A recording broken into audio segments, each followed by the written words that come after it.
welcome to another episode of Mormon Discussion. How are you? I'm fine. Thank you, Bill. Awesome. Great to have you on. You've been a listener of the podcast for a while. I know that I've corresponded with you a few times and certainly see your name out there on social media. But recently you wrote a really incredible blog post about the Adam God Doctrine, which as Elder McConkie says, which we'll get into, we now refer to as the Adam God theory. But that kind of makes the fun of this whole discussion, is kind of going through this dialogue of conversating about the Adam God teachings and how they went from doctrine to theory to from true to false and all the mess that's in between. But Corbin, I thought at least I would give you a moment to talk to the audience, give them a feel for who you are, and just maybe a brief bio so that people get a feel for who's on my show today. Well, thank you very much, Bill. I'm really glad to be here. I am 56 years old, which is by way of saying that I was baptized in 1978 when I was 18. I served my mission from 79 to 81 in Japan. I have made a study of Mormonism and things related to Mormonism an intense hobby. I've been published in a few periodicals. I've had a couple of papers published in the Journal of Book of Mormon Studies back when it was getting off the ground in the early 1990s. And I've had a couple of papers published more recently in BYU Studies. Awesome. So I know that this topic of Adam God is something that you have thought a lot about. I wondered if you could maybe just run the listener through some of your early experiences kind of encountering the Adam God teachings from Brigham Young, and maybe help us set up kind of how you interacted with this doctrine / theory throughout your life. I'd be happy to. Well, as I said, I joined the church when I was 18, right out of high school. I was still living at home. Unfortunately, my brother had also just converted to a church, but the church he had converted to was the Jehovah's Witnesses. So what my parents had was a new Mormon and a new Jehovah's Witness in the same home together, and my brother and I ended up having running gun battles over doctrine. One day he brought home some anti-Mormon literature, and he gave it to me to read. I read it. It had something to do with this crazy idea, quoting Brigham Young as teaching that Adam is God. This really, really bothered me. Now, I want to emphasize that because I'm 56 now. I've studied this backward and forward, inside and out. It doesn't bother me at all anymore that Brigham Young taught that Adam is God. But back then, it really did. And I know from personal experience that it can be a very troubling thing to find out for a member of the Church of Jesus Christ of Latter-day Saints. And it impacted me very heavily. I was very upset. I remember going to church. A different ward was meeting, but I was so upset. I went to church. I marched up to the missionaries who were on either side of the chapel door greeting people as they were coming in. I didn't know these missionaries from Adam, pardon the pun, but I walked up to them and I said, I need to ask you a question. Do we believe that Adam is God? And they both looked kind of surprised, looked at each other, turned to me and said, no, we don't. And I thought, okay, well, that settles it for me. And it did settle it for me for then. Now, if we go forward to when I'm on my mission, it's 1980. I think it's summertime. This is the Osaka, Japan mission. There's an area conference. President Kimball is present. So all the missionaries are there. All the members in the area are there. Afterward, we're all leaving this kind of coliseum that they had it in. We're all walking home, streaming out of the coliseum. And I notice that there's these Mormon missionaries who are outside who are handing out literature to the members who are leaving the Coliseum for the area conference. And there are American missionaries handing out literature to the Americans. There are Japanese missionaries handing out literature to the Japanese members. And it kind of crosses my mind, this is really an inefficient way for the church to hand out stuff to the people at the conference, because this is hit and miss out here. And if they were handing out in the conference, they'd be able to get it to everybody. Well, as I'm passing a guy who's dressed up like an American missionary, and he hands me the literature, I figure out why it is that they're not on the inside passing it out, because it's anti-Mormon literature. And I got my little pamphlet, and it wasn't that long, but lo and behold, it's got all these quotes, most of them from Brigham Young, talking about how Adam is our father and our God, and the only God with whom we have to do. And I looked at these quotes. Now, of course, they're taken out of context because it's just a little pamphlet. But I'm looking at this, and once again, I'm kind of troubled by this. And I'm thinking, this does not sound like what it is that I've been taught by the missionaries when I joined the church in 1978. And it doesn't sound like what I'm teaching investigators here in Japan about the gospel. So I stayed awake at night for like a week trying to make sense of this and trying to think, okay, how does what Brigham Young is quoted in these pamphlets, how is it possible to make that match with what the church is teaching today? And I tried, and I tried, and I tried, and it was like pounding the proverbial square peg into the round hole. And I finally gave it up because I couldn't come up with a way to make Brigham Young be teaching what Spencer Kimball was teaching. Spencer Kimball, of course, being the president of the church when I was on my mission. So I put it on the shelf. I said, look, I got other things to deal with, and I'll put it on my shelf. Maybe later I'll get around to it. Okay, third story. This is the last story about this. And I get back from my mission. It's the 1980s. I get heavily immersed in Mormon apologetics. It really appealed to me. I'm ordering everything that Farms has available by reprints or copies or anything. So I learn a lot about Mormon apologetics. And, of course, one of those things involves, the Adam God theory. So I start doing some more research. I start finding out, these quotes from the pamphlet in Japan really are not ripped out of context. Actually, if they're in context, it's still just as confusing. And I went through this very lengthy process of being so confused by what Brigham Young was saying. I could not make heads or tails out of what he was saying. It made no sense whatsoever. And then, through a strange confluence of events, I suddenly realized why it was that Brigham Young was not making any sense. And the reason why Brigham Young wasn't making any sense is because I was insisting on making Brigham Young teach modern Mormon doctrine. As soon as I allowed Brigham Young to speak for himself and just try and understand what he was trying to convey, everything fell into place. And what he was teaching was the Adam God doctrine. He was teaching something fundamentally different than what the church teaches today. And that has a lot to do with what we're going to be talking about tonight. Incredible. And I will tell you, Corbin, that I've got somewhat of a similar backdrop as I'm investigating the church as a teenager and just reading everything I can get my hands on. I too come across the Adam God theory / doctrine. Again, I just think we're going to have to just label. Let's just call it the Adam God theory. That's what Elder McConkie likes to call it. So I encounter this as well early on, and the same quote you just talked about, where Adam is our God and the only God with which we have to do with, and it threw me for a loop as well, and we'll get into here in a little while some of the explanations that tried to kind of sidestep the problem.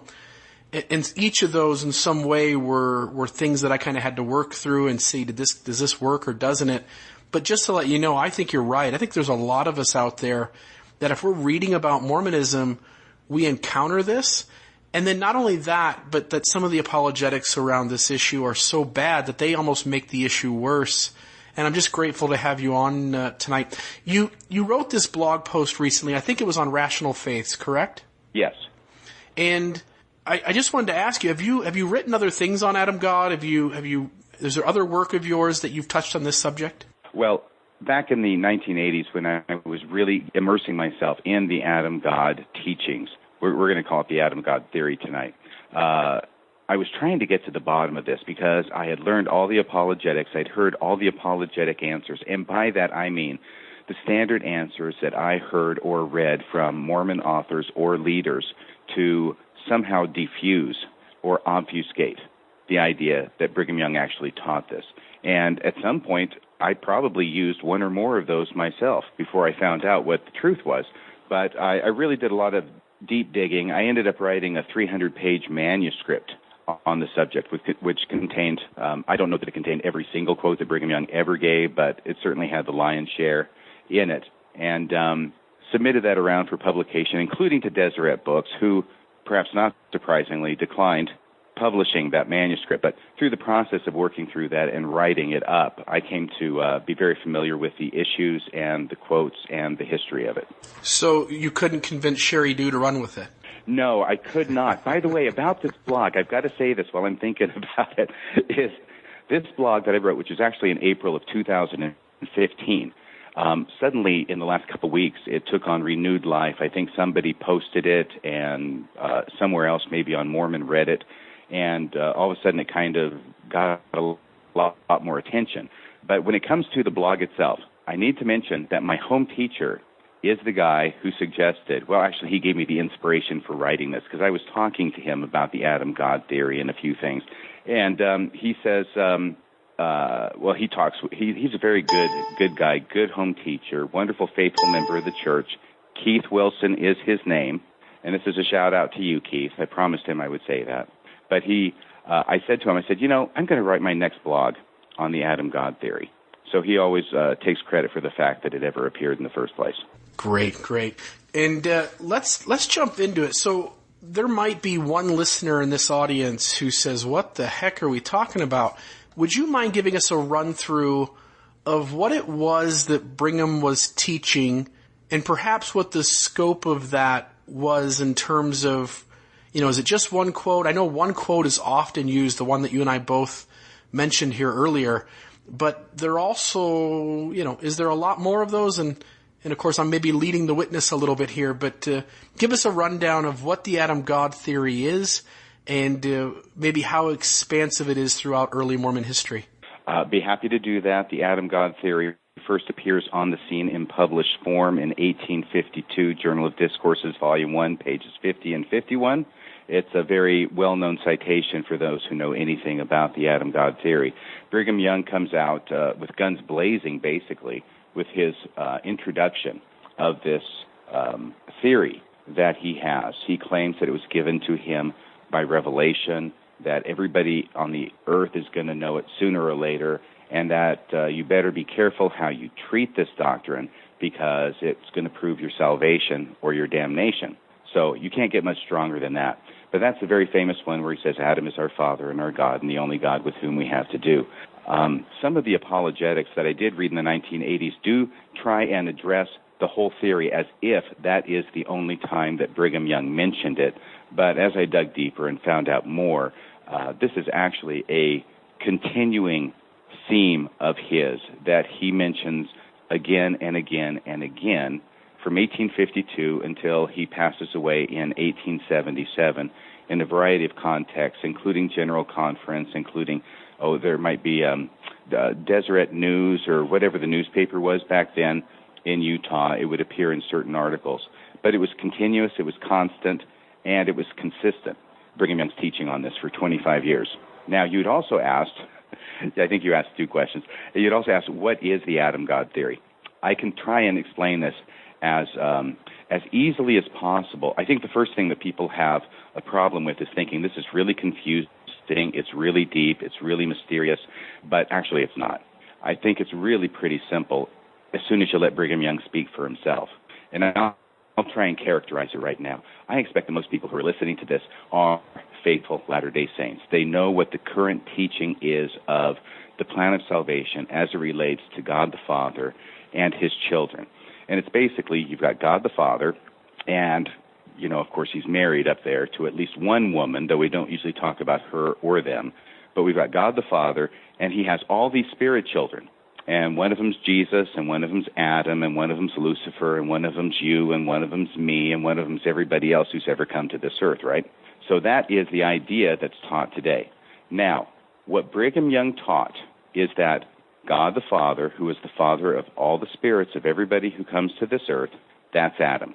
And really, it's about as simple as that. The next question that comes up, of course, is, well, then what happens to God? And you say, what God? Well, the God who appears to Adam in the Garden of Eden. Okay. What Brigham Young did was he taught that the God of the Garden of Eden, who is referred to there as Elohim, let me just back up for just a second for clarity. I have found that it is much easier to talk about this if we use names such as Elohim and Adam, because when we talk about God the Father, it will become very confusing if we don't stick to names, and you'll see why in a second. Okay, so Adam is the father of our spirits, and Elohim is Adam's God. He is above Adam. And frankly, in the Adam God theory, roughly speaking, Adam is to Elohim as we are to Adam. So whereas Adam is our father and our God, Elohim becomes either our grandfather or a great-grandfather.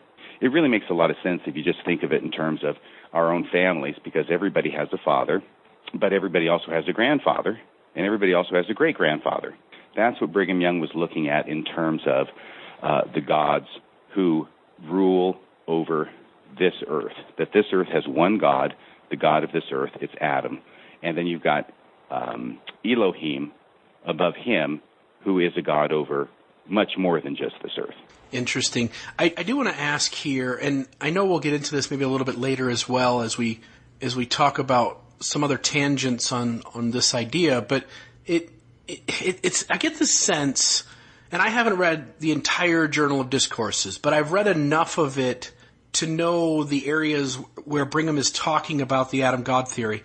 And it feels like, at least in places, that Brigham does on some level maybe contradict himself. And I remember reading it at the time, and I think part of that struggle was this idea of Elohim and Michael and Jehovah and Adam and using sometimes one of these terms to mean one or more of these other ones. Do you get the sense, you're much more familiar with the material, do you get the sense that that was just us being uncomfortable with trying to force Brigham into our modern day Mormon theology, or do you really feel like Brigham on some level did contradict himself when talking about this subject? I have seen no occasion on which Brigham Young contradicted himself on this subject. It is broad. This is one of the apologetics that's used to defend against it, and Bruce R. McConkie used it. I've seen it used in other books. But the idea is put out there that Brigham Young could not have taught that Adam was God, because Brigham Young knew that in the temple endowment, Adam and God are two separate individuals. That's the argument at the heart of it. The problem is that argument would work if Mormonism believed in only one God. But Brigham Young never taught that Adam was Elohim. Brigham Young did teach consistently that Adam was God. Adam is the God of this earth. Elohim is the God above him, who is a God over much more than this earth. And because Adam is the God of this earth, that is why Brigham Young said, Adam is our Father and our God, and the only God with whom we have to do. I wanted to ask you, too, I mean, you talked earlier about us being kind of in our present sense of what Mormon theology is, what we believe, and then trying to, I guess, struggle in a sense to reconcile what Brigham's teaching back then with our standard, or at least what we think, our standard Mormon theology today that we just automatically assume has always been around this way. Can you maybe walk us through a little bit, maybe comparing with current Mormon doctrine, how this kind of fits in? I'd be happy to. And I would tell you, I would add that I don't think we automatically assume that what's taught today is the way it's always been. I think that we are actually actively taught that in our church. Right. In other words, it's not something we just sort of assume. We are taught that the way things are now are the way things have always been. And then, unfortunately, what we'll get to before too long is really the subject of the blog, which is showing how the church rewrites history, omits history, edits history in order to make it look like the way things are now or the way things have always been, even though that's not the case. But now to your question about how it fits in. Well, the thing is this. Brigham Young, so often I've had seminary teachers, or I should say institute teachers. You bring up Brigham Young, you bring up Adam God, and they kind of roll their eyes and just go, oh, well, that's Brother Brigham, as if he can just sort of be pawned off as some kind of maybe D student who really didn't think very much about theology and maybe really was much better organizer than he was a theologian. I disagree with that, because if you compare it, here's what's going on in current Mormon theology. It's on two levels. It's really just in two dimensions. If you were to ask most Mormons what the shape is of the relationship of the gods and everything, well, you've got God the Father and God the Mother, and they're equal, right? And then every single other player in the entire plan of salvation are their spirit children, from Jesus, who would be the firstborn, right, to everybody else who's ever been on this earth. The question comes then when you ask, okay, I understand that for purposes of this earth, But what happens when we start taking into account the scriptural pronouncements that God is actually the God over worlds innumerable? He's the God over so many worlds that we can't even count them. And we understand through our scriptures that, a lot of those are inhabited with his children. Are we supposed to think that the God of this earth, who had the spirit children who came here, is also the God who had all the spirit children in every single inhabited planet throughout this entire universe? Now, it would take a lot of time and be a lot of effort just to have the spirit children on this earth. I wouldn't want to even think about populating the entire universe. So that's one thing, is that Mormons today tend to think of 2 dimensions. Brigham Young thought in 3 dimensions. He's adding an extra layer there. And what he's saying is, no, we've got a God of this earth, and we know who that is. That's revealed in the scriptures, he believed. That's Adam, who is also Michael the archangel. But he has a God above him, who is a God over more worlds than just this. And he also left open the possibility of a God above him, who might be a God over even more worlds than that. So Brigham Young is really thinking hard about things, and he's actually accounting for some things in current Mormon doctrine that really aren't answered by the current system as it's taught. Did that part make sense? Yeah, absolutely. Okay, so that's looking back. Now, if you look forward, and by that I mean back in history to the premortal existence and things that happened before that, if you look forward, you're going to find that Brigham Young makes a lot of sense with the Adam God theory. By the way, I'm not a proponent of the Adam God theory. This is just a historical discussion that I'm having with you tonight. I'm not trying to convince anybody of what's true and what's not. I'm just saying that here, if we look forward, according to current Mormon doctrine, every single person who is righteous on this earth gets exalted. He and his wife, right? That's going to be millions of people. So if those people then go on, they're exalted, they become gods, they have spirit offspring, they create their own planets, they have more children who go down to those planets in some way or another, and they replicate the plan of salvation that we're going through right now, right? Well, all of a sudden you've got gods, millions of them potentially from this world, who in the future are going to be gods over their own posterity on different worlds. So when you start looking at even what modern Mormon doctrine predicts is going to happen from this earth forward, you start seeing how Brigham Young's idea of looking at this in 3 dimensions or multiple levels starts to make more sense.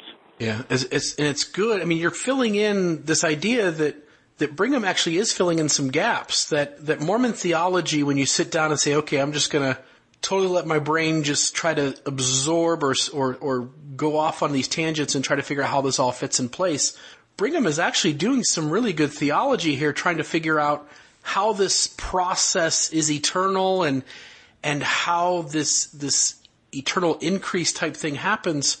And as you're talking about that stuff, it certainly causes just a moment of my memory to kind of click where Elder McConkie, and we'll get to this later, Elder McConkie writes Eugene England, and the main point he's writing Brother England over is this idea that Eugene England is teaching that God is increasing, and Elder McConkie feels the need to kind of stomp that out.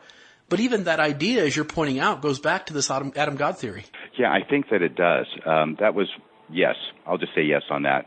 There are so many tangents that we could go off on here, and I'm trying to consciously not do that because it's complicated enough just what we're going to go through, and so I want to try and keep it as straightforward as possible. But yes, and we will get to that. I want to ask you this, which is one thing I've heard as I've read about the Adam God theory and as I've looked at the apologetic ways in which to try and reconcile it and try to study out the history. I've come across several times people saying that Brigham Young got this idea, at least the very beginning of it, from Joseph Smith at the end of Joseph Smith's life. And I wonder if you could just speak for a moment. It would be nice for the listeners and for myself to kind of know where that comes from, if there's any evidence for it, and if the Adam God theory is, at least on the evidential nature of it, completely disconnected from Joseph Smith. I think that on at least 2 occasions, Brigham Young made the claim that he learned this Adam God theory from Joseph Smith. Now, there's no indication in anything that Joseph Smith wrote, anything that anybody wrote down that he said, that he ever taught the Adam God theory. Is it possible that he taught it privately to Brigham Young? Yes, it's possible. I don't think it's likely.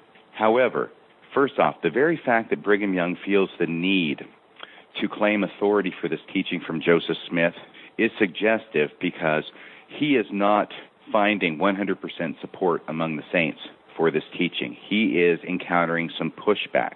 And so that's why I think he feels the need to anchor this with Joseph Smith. It's a very common thing, whether it's Christianity or whatever religion, for a person to come along later to come up with some idea, and then in order to cement its authority, to cite it back to the founder of the religion or some other important person in the religion, whether it's Jesus or Paul, or in this case, Joseph Smith.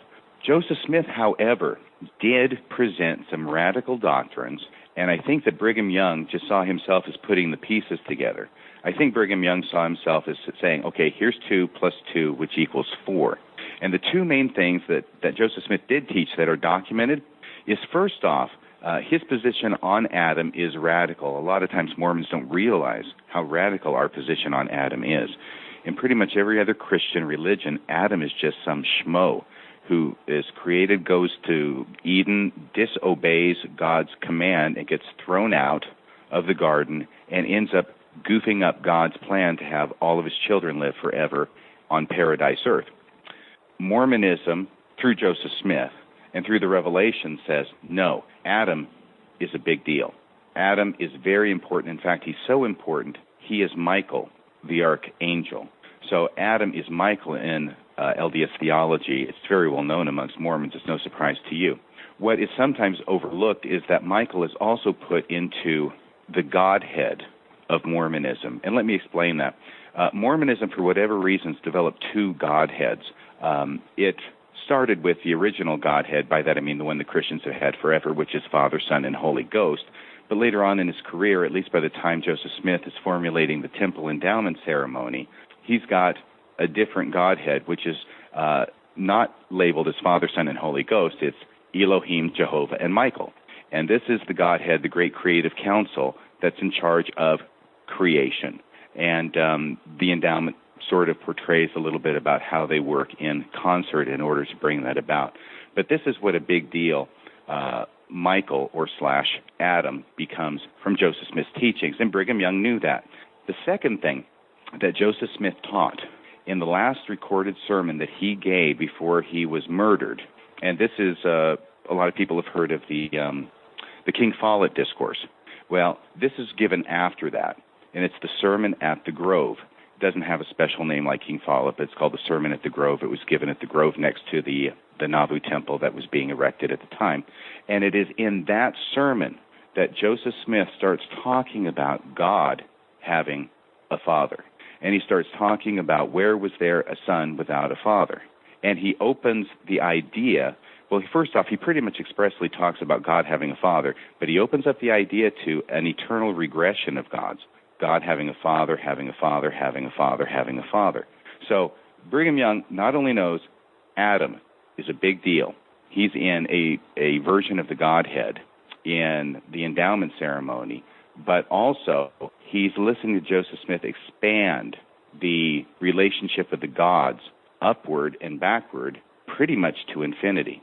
So what he's looking at now is, okay, looking at what Joseph Smith has taught about Adam, look at what he's talking about God having a father, and incorporating, I think, what Brigham Young had as an idea, which is once you're exalted, you go on and you create one earth, and then you inhabit it with your spirit children.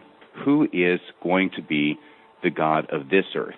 In other words, who stands in relationship to this earth as we will stand in relationship to our first world once we're exalted? And his answer was Adam, which tends to make a little bit of sense because Adam is only talked about in reference to this world. Adam's not talked about as having any power or authority or creation over other worlds, just this world. But when you start getting above Adam, then we start having scriptures talking about how they've created all the worlds, or worlds innumerable, which sounds like a much higher grade of God, more advanced God than Adam.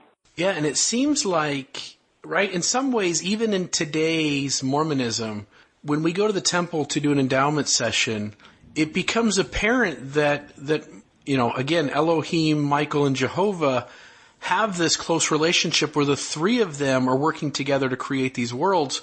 And I totally can now put these pieces together where you're talking earlier about it being essentially a family, a grandfather, a father, and a son. And in some ways being one Godhead to Mormonism. And then this other idea of Heavenly Father, Jesus Christ, and the Holy Ghost. And you're right. There's so many places within Mormonism that we almost get kind of this mixed message. Anyway, one of those things that just kind of catches my ears as you're talking. I do want to get into a little more of the history of Adam God. You talked a little bit about it earlier in terms of when Brigham Young started preaching it, how long, from the time he first mentions it, at least in the public record that we have, till his death. Are there other things you want to add to kind of the history of its promulgation? I think it's important to note that it's pretty much concluded, as far as I'm concerned from my investigation, as a historical fact that Brigham Young was responsible for incorporating the Adam God theory in the temple ceremony in the St. George Temple. Specifically, what I mean is that, there's a lecture at the Veil. I don't know that it's really that long anymore, or if they even use it anymore. I remember that when I went through the temple the first time in Provo back in 1979, there was a lecture at the Veil, and it was sort of an explanatory thing about what it was that was going to happen and what it was you were going to see and trying to prepare people for it. And I think there was a period of time at which they didn't do it for every endowment, but if there were people going through for their first endowment, then they would have it. The idea of the lecture on the Veil comes from Brigham Young. And Brigham Young instituted a lecture at the Veil at the St. George Temple so that those going there for their endowment would hear the lecture first, and the lecture itself teaches the Adam God theory. In fact, the lecture at the Veil at the St. George Temple, I think, is the fullest and clearest explanation of the Adam God theory that Brigham Young ever gave. And it appears to have been there at the St. George Temple and in use from, this is what the scholars that I've consulted believe, from 1877 or whenever it was the St. George Temple opened until around 1904. And if that's correct, then the Adam God theory was taught not only by the president of the church for 25 years, but for an additional 25 years after he passed away at his direction in the holiest precincts of the LDS Church. Yeah, it's interesting. My boss is a huge collector of Mormon historical works. He, in our company that I work for, we've got a museum case, and there's a first edition of the Book of Mormon, a second edition, a first edition of Joseph Smith's history by his mother, which goes by another name, but it's the first time we hear of Joseph's leg surgery. And he just has tons of these kinds of things. And one of the things he has is a copy of John Nuttall's diary. And I was just over his house last week, and we're having this really fascinating conversation about Adam God. And he pulls this diary off of his shelf. And he says, here, let's just read it right from the book. And as you're pointing out, there's this idea that Nuttall is reporting in his diary that Brigham Young is coming down to St. George. They're getting ready to open the temple. He instructs Nuttall to implement this discourse that you're talking about at the Veil. And my boss is hesitant. My boss is hesitant to say that the discourse is actually used. You're indicating that it was, and I'll simply say I actually agree with you, because one, there's some facts around this that we should probably hit on, and at least the one I want to bring to the table is that Brigham Young, after instructing Brother Nuttall to implement this at the discourse, Brigham stays in St. George for weeks and weeks and weeks to see that the startup of the temple gets off the ground. And it seems just like a logical, reasonable conclusion to make that if Brigham's saying, I want this implemented, and he's hanging around for weeks upon weeks on end as the temple opens and is going through these ordinances, that it's certainly going to be used. I agree with you. Is it okay with you at this point if I were to quote the relevant portion from the lecture at the Veil as recorded in John Nuttall's diary for use, and it was at Brigham Young's direction for use as the lecture at the Veil? I repeat that I think this is the clearest expression. I would love you to read it. So I think that the clearest expression of this is in the lecture at the Veil, and I'm just going to quote the part that deals with this, the Adam God theory. Here's the quote. Adam was an immortal being when he came on this earth. He had lived on an earth similar to ours. He had received the priesthood and the keys thereof, and had been faithful in all things, and gained his resurrection and his exaltation, and was crowned with glory, immortality, and eternal lives, and was numbered with the gods, for such he became through his faithfulness, and had, and had begotten all the spirit that was to come to this earth. And Eve, our common mother, who is the mother of all living, bore those spirits in the celestial world.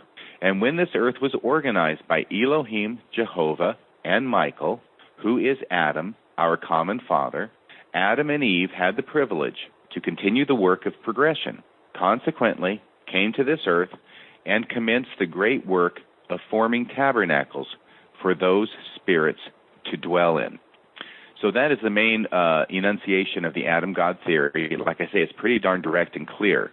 And then a little bit later in the lecture at the Veil, Brigham Young talks about the relationship of Jesus Christ to Adam. I'll just go ahead and tell you that that's something we haven't talked about. But basically, the Adam God theory has Jesus as the firstborn spirit son of Adam.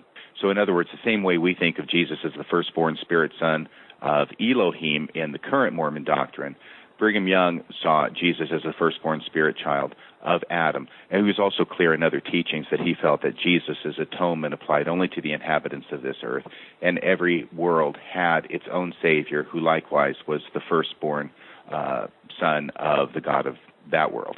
Okay, so back to the quote. Father Adam's oldest son, who is the heir of the family, is Father Adam's first begotten in the spirit world, who, according to the flesh, is the only begotten, as it is written. So that's the end of the quote. Incredible. And I'm sitting here thinking, like, if I remember right, Nuttall is he the temple president in St. George, or do you know what his position is in working with Brigham Young to get the temple off the ground? I will tell you my recollection is that he was a scribe. Right. And I knew he worked closely with Brigham, and I think some sources I saw mentioned him as a secretary to Brigham Young. Yeah. But I know he's down there. He's in St. George. He's there as the temple is getting off the ground. And Brigham is working, obviously they're having meetings. They're instructing the temple workers on what to do. And Nuttall is in the midst of all this. He's writing these things down. His journals make it into some special collection at BYU. And thank goodness we have them, because it really shows that from here on out, unreasonable answers, unplausible answers simply aren't going to work, because we have this firm teaching that Jesus Christ, the Savior, is the spiritual offspring of Adam. And it makes it clear cut that Brigham is really not, skirting around the edges here. He's being pretty matter-of-factly in what he's teaching. Yes, and just to correct the record, it appears that John Nuttall acted as the temple recorder to Brigham Young. Gotcha. Later on, he went on to be private secretary to Presidents John Taylor and Wilford Woodruff, but he was the temple recorder. Gotcha. Excellent. Well, he took very good notes. Yes, he did. Well, it had to be recited word for word before every endowment session. Thank goodness for those secretaries and temple recorders. Yeah, and it's really interesting, because if you know what the Adam God theory is, and you think about this being the lecture on the Veil, and then you go through or re-envision the endowment ceremony, all of a sudden it takes on a wholly different meaning. Yep. So now what I want to do, Corbin, is let's begin to do two things. Let's maybe first set up some of the apologetic arguments so that people can see, and I think this will ring a bell with people maybe in their mid-30s and older, who prior to the internet were encountering these issues and were having people try to give them answers to reconcile them. And I want the audience, the listeners, to just, as we go through each of these arguments, to recognize maybe some of the ways in which the church use these, or that, lay members use these, or leaders within the church use these. And then once we get through that, we'll start to talk about how we've gone from Brigham Young teaching it to today it just being kind of swept under the rug and not really talked about, at least in official avenues. But let's first go through some of these apologetic ways in which to reconcile this that have been attempted over the years.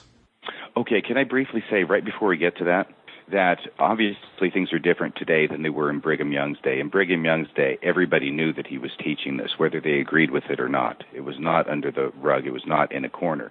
And today, if it's ever mentioned at all, it's basically to deny that he ever taught it. But there was a transition period in there, which was at the very end of the 19th century after Brigham Young has passed away. And but still, there's tons of people who are still alive who knew that he had taught the Adam God theory. And this question started coming up. Brigham Young, he taught this Adam God theory. Should we still be teaching this to investigators? Should we be teaching this as missionaries? Should we be teaching it in church classes? And these questions were raised by letter to church authorities. And there are at least a couple of occasions, like 1897, 1906 or so, where the answer comes back saying, look, we know that Brigham Young taught some things concerning Adam, but we have decided that the better course is let's not talk about it anymore. Let's not have any disputes about it anymore. Let's just focus on the Father, Son, and Holy Ghost and let this whole Adam God thing alone, because it really was causing a lot of trouble even back then. And let me interrupt you here for a second, too. I want to throw this in. And I think, it should be said, Corbin, because you hit on this earlier, that this teaching by Brigham Young wasn't fully accepted by the membership. And two things that I've come across in my reading as I've gone through the quotes that of Brigham talking about this. Actually, I should say more than two things. One is that Brigham claimed, as you pointed out earlier, Brigham claimed to know this teaching by revelation. He on several occasions, at least more than once, makes the comment that he knew this teaching and it came from God to him, that he knew by either inspired thought or from revelation that this was true. He also makes the comment that other members of the church also knew it was true. Now, those members include lots of leadership. John Taylor and Wilford Woodruff and others are on the record as agreeing with Brigham and repeating to some extent what he's teaching. But at the same time, again, as you note, there are a lot of members who were struggling with this, and they weren't fully accepting it. And I think it's important as we work towards kind of the back half of this podcast to reemphasize that you made mention earlier on that Brigham Young said he understood this was a hard thing for the members to accept, but that it was crucial to their salvation that they accept this teaching. And I think that plays out as we go along. Very good. So, run us through some of the apologetics. Okay, well, these apologetics start out, as early as I can tell, around the 1950s with Joseph Fielding Smith and his Answers to Gospel Questions, which is a regular column he wrote for the Improvement era, answering gospel questions, since he was the scriptorian in the church. And at least a couple occasions, people wrote asking about the Adam God theory. And he starts off with outright denials. The outright denial that Brigham Young ever taught the Adam God theory is the most commonly heard response today or for the past 60 years, because it's the first line of defense. If you simply deny it, then all questions should go away. There's nothing more to see here. Just move along. And we find things like that. I quoted some in my blog. There's another one from Bruce R. McConkie in the collection of his writings and sermons called, I think it's called The Teachings of Bruce R. McConkie, where he denies that it was ever taught by any general authority. So there's lots of denials. There's also some that are more carefully worded denials, such as the one by Spencer Kimball in 1976, which is very frequently cited too in this context. And by carefully worded, what I mean is he comes across as denying that Brigham Young ever taught it without actually ever saying that he denied it. Here's the quote from 1976, October General Conference. We warn you against the dissemination of doctrines which are not according to the Scriptures and which are alleged to have been taught by some of the general authorities of past generations. Such, for instance, is the Adam God theory. We denounce that theory and hope that everyone will be cautioned against this and other kinds of false doctrine. So there, if you read that, if you were there present in conference, I think most people would walk away with the impression that the president of the church has denied that Brigham Young ever taught it, or that any have ever taught it. But actually he doesn't say that. He just refers to the dissemination of certain doctrines which are alleged to have been taught by some of the general authorities of past generations. When a person uses alleged in a sentence, frequently the idea is to give the impression that it really didn't happen, but you're not really saying it didn't happen. All you're saying is that it's alleged to have happened, which doesn't say whether it happened or not. But he very clearly denounces that theory, and he hopes that everyone will be cautioned against this and other kinds of false doctrine. So he denounces the Adam God theory and brands it as false doctrine. We can only assume if when President Kimball says Adam God theory, he's actually talking about what Brigham Young said, because a lot of times, like you've had conversations, I'm sure, with many Christians who believe the Trinity, but they have all sorts of different ideas as to what the Trinity really means, even though they're using the word Trinity. We don't know that President Kimball was really describing the Adam God theory, but I think it's safe to say that he should have known, and that he labels it as false doctrine. But he doesn't come out and deny that Brigham Young ever taught it, which is really the main point I'm driving at.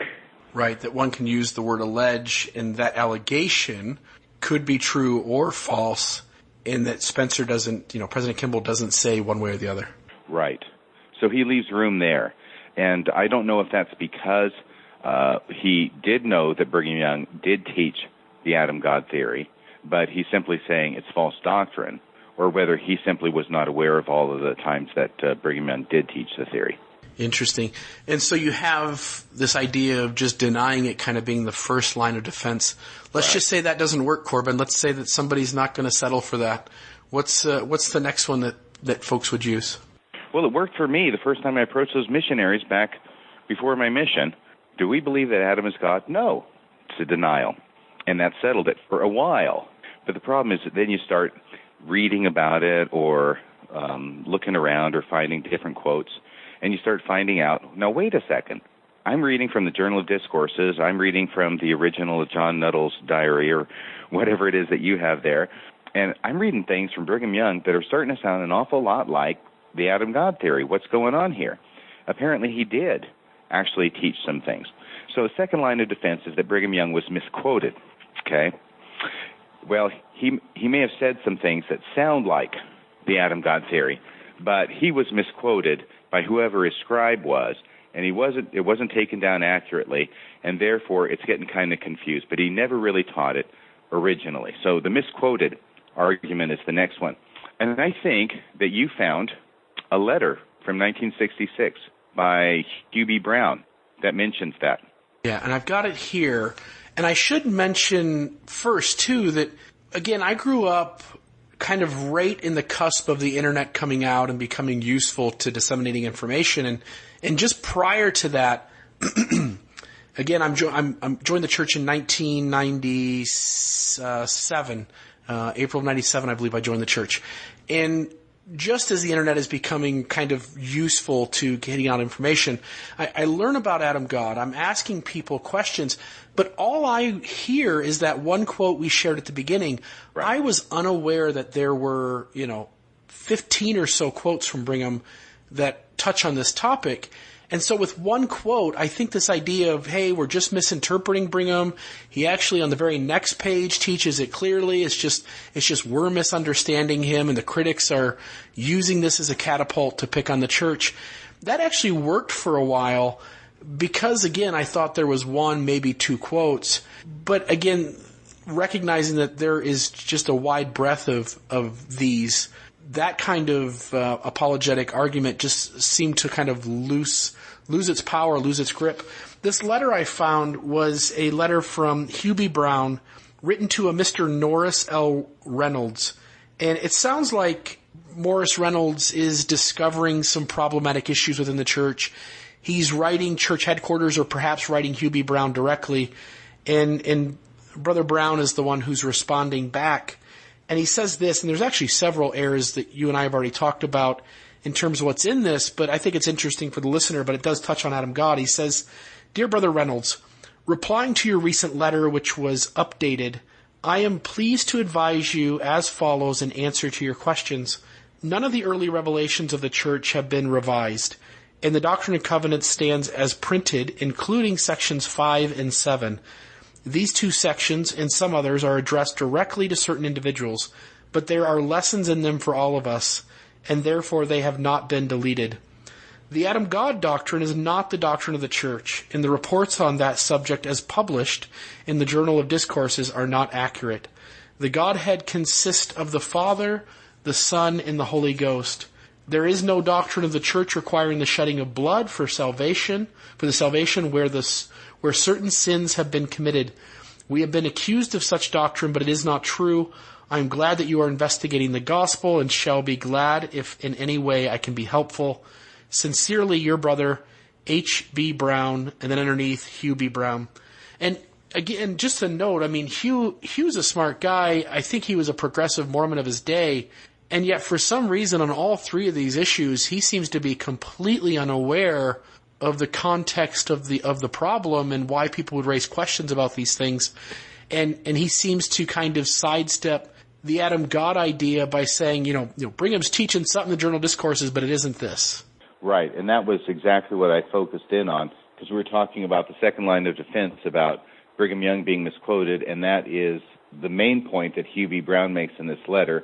The Adam God doctrine is not the doctrine of the Church, and the reports on that subject as published in the Journal of Discourses are not accurate. Crazy. I mean, like you say, first line of defense is just to say it doesn't happen, and then the next line is to say we're just misinterpreting Brigham once. Somebody persists and say, yeah, there's real quotes here, and this is how it sounds like. This is what it sounds like Brother Brigham is teaching. Right. And so can I just talk to you about this whole idea about Brigham Young being misquoted and why it's such a bad argument? Please. You already brought up a really good example, which is it would be one thing if it's one incident, one paragraph, one line, one time, as opposed to over and over and over again, multiple times, including in the lecture on the veil, where it's very clear. But the deal is that if we're to believe that Brigham Young is misquoted, okay, we've got lectures in the Journal of Discourses by him. We've got newspaper articles where his sermons are published. Are we really to believe that Brigham Young, the organizer, the manager that he was, is going to give sermons as the president of the church and allow them to go out to the membership of the church in printed form without first reviewing them and correcting them to make sure that they accurately represent what he said? I mean, I'm a lawyer. I write letters all the time for a living. Believe it or not, before I print it off, sign it, mail it, I actually go back and I review the letter to make sure that it says what I mean it to say. And Brigham Young would do the same thing. Of course he would do the same thing. In fact, in one of his sermons where he's talking about Scripture, he makes reference to that practice. He talks about how his sermons are as good as Scripture as the saints deserve, but he says, my sermons, once I have reviewed them and corrected them and published them, are as good as Scripture as the saints deserve. So in one of his sermons, he actually makes reference to the practice that he did with his sermons, which is a practice we would normally think that, yes, of course, he would do. Finally, Brigham Young teaches this for 25 years, and if the sermon had gone out incorrectly, inadvertently, mistakenly, teaching the Adam God theory, where he didn't mean to do that, he's actually just teaching what current Mormons teach, one might expect that he would have found out about it, especially considering the ruckus this raised among the saints and even in the Quorum of the 12, and he would have published a retraction, a clarification, an article saying, this was wrongly reported, this is what I really mean. There is no record of that ever happening in 25 years, and the reason is because he was not misquoted. Right, and it is a good point to make, and I want to hit on that, but I want to bring it up again in a moment here as we go through some other ways in which people claim that Brigham is misinterpreted. Would you mind maybe sharing with us some other angles people have presented where they're saying, look, you're reading the text wrong, this is what Brigham Young meant? Well, there's a couple of those. One is very general, okay? One is very general, which is once you start getting past the first wall of the outright denial, and now you're past the second wall of he was misquoted, and now you're starting to realize, no, he did teach it, and he wasn't misquoted. Now we're starting to deal with the meaning of what he actually said and the meaning of the words. It is very common, and Bruce R. McConkie did this, and I've seen other people do this, to say Brigham Young actually taught different things at different times. At some times he taught the Adam God theory. At other times he taught the current Mormon teaching about Adam and God. And then it's a question of which Brigham Young are you going to believe?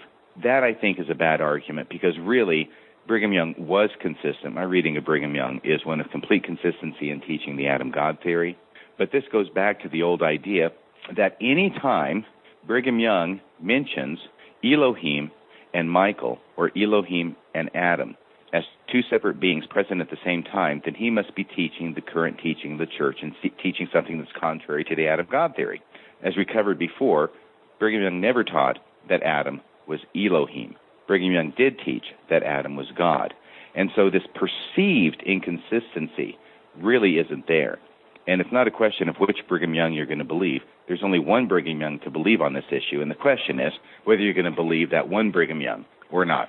Right. We have to take off our modern Mormon glasses and not try to hold Brigham to the way in which we frame these words. And when you put Brigham in his own time and not use the bias of modern Mormonism, he's not contradicting himself. Not a bit. I've never seen him contradict himself as long as I have been able to do him the dignity of letting him speak for himself. Awesome, awesome. And you said there's a second one as well, another way that someone's tried to misinterpret, have us think that we're misinterpreting Brigham? There is this theory that's out there by a fellow named Eldon Watson. It's sometimes referred to as the two Adam theory. And it has become, well, a pastime among some hobbyists. Frankly, I did it too, so I'm not going to blame him, of trying to come up with some creative way of making what Brigham Young said not contradict what the current leaders of the church teach.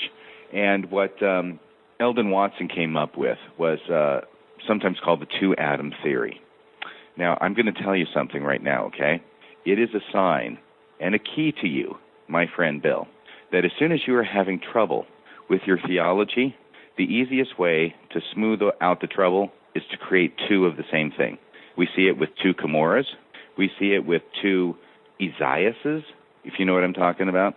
Yeah, as soon as you got one thing that is being talked about in two mutually exclusive ways, you just create two of them and your problem goes away. Of course, it raises other problems later.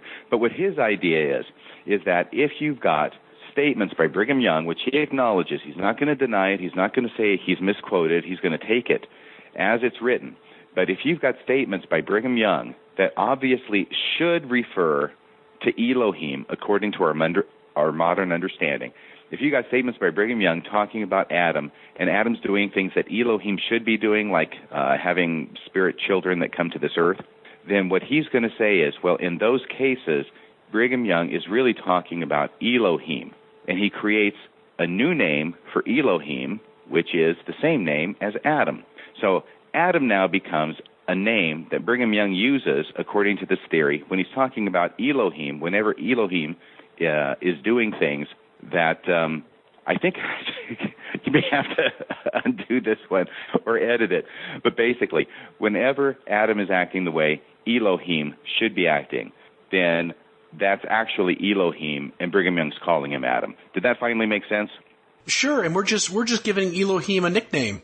And, you know, fathers and sons share common names. My dad's Bill, and I'm Bill, and my son's named Bill as well.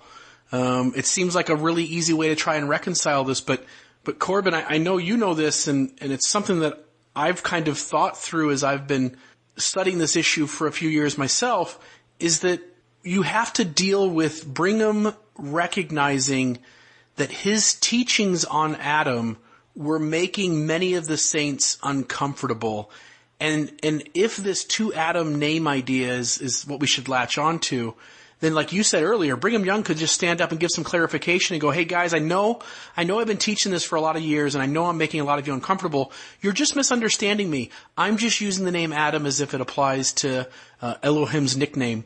And I'm just using it as a second way to use the name Adam. It's not the actual Adam who's on the earth. He could have resolved it so easy, but he seems to sense that everyone's uncomfortable and he's not going to let them get out of that. And which tells me whatever he's teaching, it's something really hard to swallow. You're right, and I think that's the smoking gun when it comes to the argument that Brigham Young is understood. The people of his day, including Orson Pratt in the Quorum of the 12, understood him to be teaching the Adam God theory, which is why Orson Pratt preached against the Adam God theory and did it publicly and did it against the president of the church, President Brigham Young, even though Orson Pratt was a member of the Quorum of the 12. And it created a lot of conflict. In fact, Gary Bergera wrote a book about this. It's called Conflict in the Quorum, and it talks about the conflict between Orson Pratt and Brigham Young over this issue, as well as some others, but over this issue. So you can imagine, can you imagine that happening today? But what's playing out in Mormonism during Brigham Young's administration is Brigham Young is teaching the Adam God theory, and he has got Orson Pratt, the senior apostle, out there teaching against it. And he has sent Orson Pratt during a period of time out on a mission over to Washington, D.C. Orson Pratt is in charge of creating a newspaper that's very pro-Mormon, getting the word out about the gospel. It's called The Seer. It's a pretty famous newspaper in terms of Mormon history. And Orson Pratt now on the East Coast is using that opportunity to preach against the Adam God theory. And as a result of this conflict, Orson Pratt comes within a hair's breadth of being disfellowshipped and losing his position in the Quorum of the 12. This is how bad it was. And like you said, at any point, Brigham Young could have just said, what? Oh, you think I'm teaching the Adam God theory? No, I'm not. I'm teaching the same thing as you. Case closed. Everything would have been solved. But that's not what was going on. Right. And it is maybe of note to recognize that, maybe on some level, Brigham Young is going down to St. George to get out of the presence of Orson Pratt and be able to kind of implement this thing without Brother Pratt over his shoulder criticizing it. It seems like Brigham's really one of the only members of the 12 who's down there at this time when the St. George Temple is being kind of opened up and started. And this may have just kind of been a way for Brigham to say, look, I've been teaching this for years and nobody's getting off my back. I'll just go down to St. George and put it in down there. Well, his putting it into the lecture at the Veil can certainly be seen as his attempt to solidify and perpetuate his teaching about Adam God in spite of the resistance he was receiving from some other members. And to some extent it works, right? It as at least some evidence indicates it lasts until at least 1904. Yeah. So all totaled, over 50 years, if that's correct, that this was being taught in the church. Pretty amazing. Are there any other apologetic ideas that we need to float kind of in this section before we give you some space to show us kind of how the church has walked this back? I think that there are so many arguments against this that apologists have come up with over the years, and unfortunately none of them are any good, mainly because they contradict the fact that this is actually what he taught. One of them I've also heard is that really what Brigham Young was teaching was that Adam will be the God of this earth in the resurrection, because everybody's going to be sealed together, and Adam's going to be at the head of that, and there's the whole Adam on Diamond thing, and he gets all the keys at the head of the human family, gives them to Jesus. That's all very nice, good, and is consistent with current LDS theology, which, by the way, is the whole point, right? Whatever the apologetic response is to make what Brigham Young said consistent with what is taught today. The whole point is to avoid the contradiction. We'll get to the why of that later. But believe me, the stops have been pulled out in every conceivable way to try and keep Brigham Young from contradicting current church leaders. But, of course, when getting back to that, saying that Adam will be the God of the human family in the future is a far cry from what Brigham Young was teaching, which is that he's already the God of the human family and has been since the premortal existence and continues to. Right. And to your point, I got a little chuckle out of this. If you go into Fair Mormon's website where they address the Adam God doctrine, they give you 5 possible ways to reconcile that. And it's always struck me that whenever you give 5 answers to something, it really means you don't have one good answer. And I think this issue is a tough one. I think for apologists and for people trying to defend the church, there's this need, right? You've been pointing this out all along. There's this need to reconcile past teachings with present teachings. And if you just sit back, take Brigham at his word and allow him to speak for himself and not feel compelled to have to reconcile that, then you kind of can lose having to force the square peg through the round hole. Yes, and then you can finally understand what he's saying. It's an amazing thing that happened with me. It was like I went from being totally confused by what he was saying to changing my perspective, allowing him to speak for himself, and all of a sudden, all of his words resolved into crystal clarity. Right, right. It all fits into place the moment you just give Brigham the space to be teaching what the critics are saying that he's teaching. The blog you wrote for Rational Faith, again, you said you did this last year. I don't know how I missed it. I came across it a few weeks ago when it got its resurgence. But just an amazing article, and I was familiar with many of these quotes, but not all of them. And I just want to give you some time here. Take as long as you need. I'll interject maybe a few times if I run across something I want to point out. But walk us through this. So Brigham Young teaches it. He implements it at the Veil at the St. George Temple. After his death, leaders in the church become more and more. First, they just realize it's controversial and they just don't want to touch it. But as time goes on, leaders begin to want to distance themselves from it. Walk us through how that happens. Maybe just walk us through the history and these quotes one by one, and help us see how we make this slow transition from a prophet of God teaching one thing to, in the very here and now, most members would not even know this had even happened.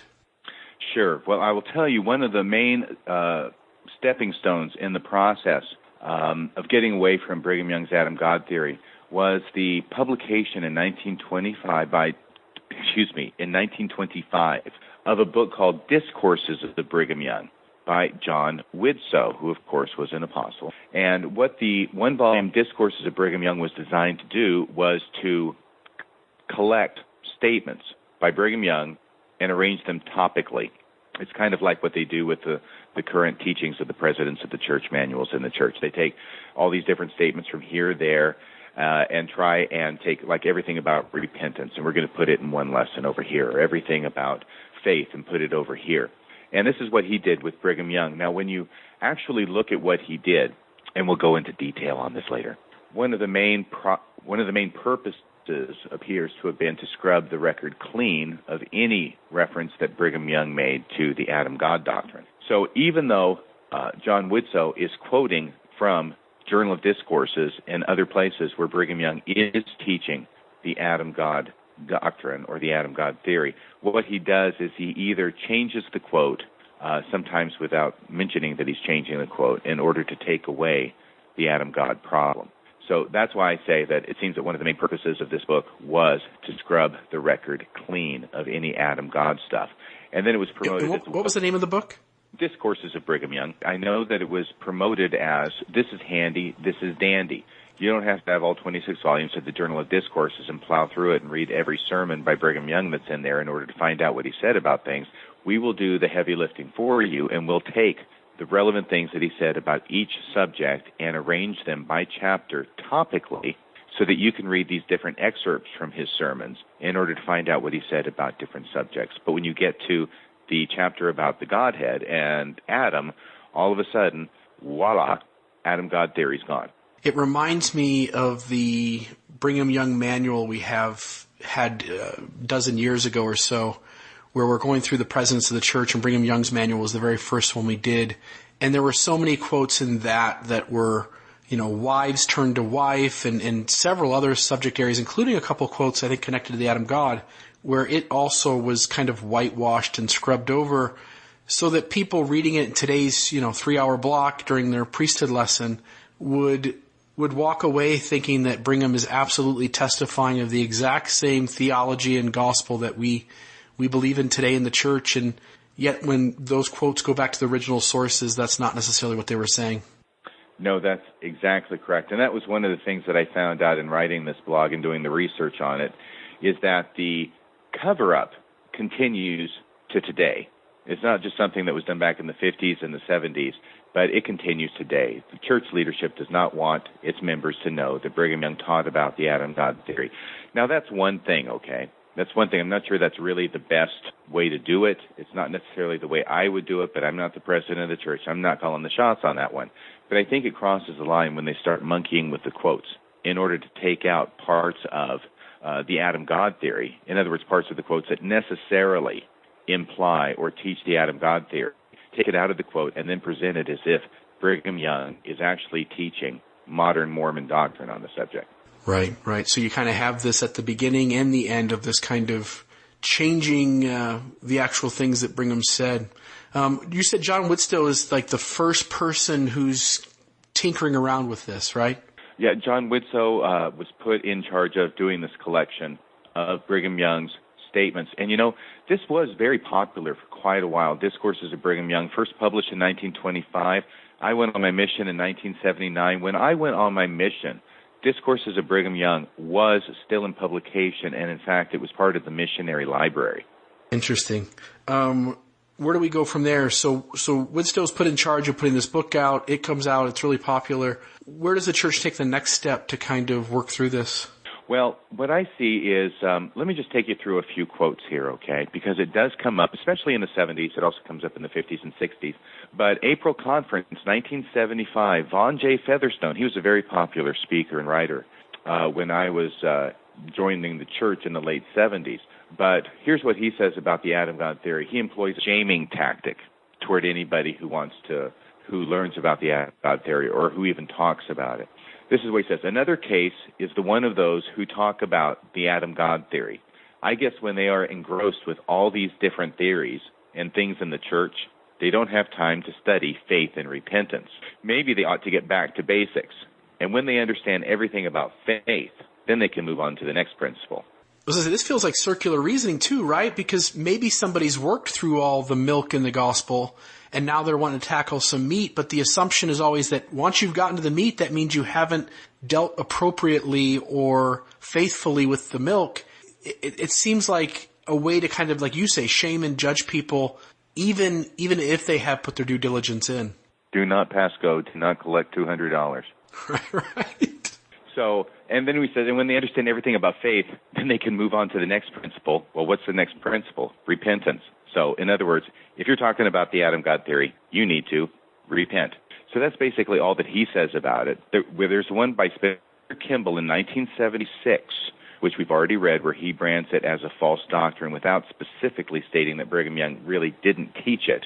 And then in Marky Peterson in 1980, and he gave, did I mention October General Conference 1980? He gave his one-word opinion of the Adam God theory, which was ridiculous, complete with exclamation point. But at least Elder Peterson, unlike any of the other people who I've quoted so far, actually tried to engage the argument by presenting a reason that he thought Brigham Young could not have taught the Adam God theory. And frankly, it's an argument that I'd never heard before, never read it before in any other place, and there's probably a reason for that because it's extremely weak. The thrust of his position, and I have to synopsize it because he goes on for quite a ways, but you can read it in the October General Conference, 1980. The thrust of his position and his argument is that if Adam is God, and Adam had numerous sons such as Cain, Abel, and Seth, right? Then how could Jesus be considered God's only begotten son? So whatever one thinks of Marky Peterson's argument, it should be noted that really his argument is more with Brigham Young than it is with fringe Mormons. And along those same lines, he closes with this caution in his conference talk. He says, quote, "If any of you have been confused by false teachers who come among us, if you have been assailed by advocates of erroneous doctrines, counsel with your priesthood leaders. They will not lead you astray, but will direct you into paths of truth and salvation." Now, I'm sure that Elder Peterson isn't intentionally doing this, but what he's inadvertently accomplishing is by labeling the Adam God theory a false teaching and then warning the membership to be aware of false teachers. He's labeling Brigham Young to be a false teacher. He's labeling Brigham Young to be an advocate of erroneous doctrine. And he's saying that people should counsel with their priesthood leaders. Well, what was Joseph's... he's saying that people should counsel with their priesthood leaders. What was Brigham Young but the priesthood leader in the church in his day? Right. And if this is a false teaching and your priesthood leaders who will take the other side of this doctrine, who will push it away and say it's not of God, if those people will lead you unto truth and salvation, then he's also saying that Brigham Young, who was teaching this false doctrine, would lead you to untruth and to a loss of salvation. Yes, and these are the kind of knots that the church has managed to tie itself up in over this issue. Right. No, I get it. They're throwing past prophets under the bus in order to keep everything fitting in place, but that provides its own problems. Right. So then June 1st, 1980, Bruce R. McConkie, 7 Deadly Heresy speech at BYU. Heresy number 6. I feel like Casey Kasem. Heresy number 6 was Adam God. And this is what he says. The devil keeps this heresy alive. He's talking about the Adam God theory. The devil keeps this heresy alive as a means of obtaining converts to cultism. It is contrary to the whole plan of salvation set forth in the Scriptures, and anyone who has read the book of Moses and anyone who has received the temple endowment and who yet believes the Adam God theory does not deserve to be saved. The quote goes on, but I want to stop here for just a second, okay? Can you tell which argument he's using there, which apologetic argument he's using there? I would go with ad hominem, which is to essentially shame or make a personal attack on those who think differently than you. You're absolutely right. I'm sorry, I meant one of the ones that we'd already covered. What he's doing is he's doing. There's multiple apologetic arguments in this quote. There's so many, it's hard to keep track. You're right, but not to mention playing the damnation card. Right.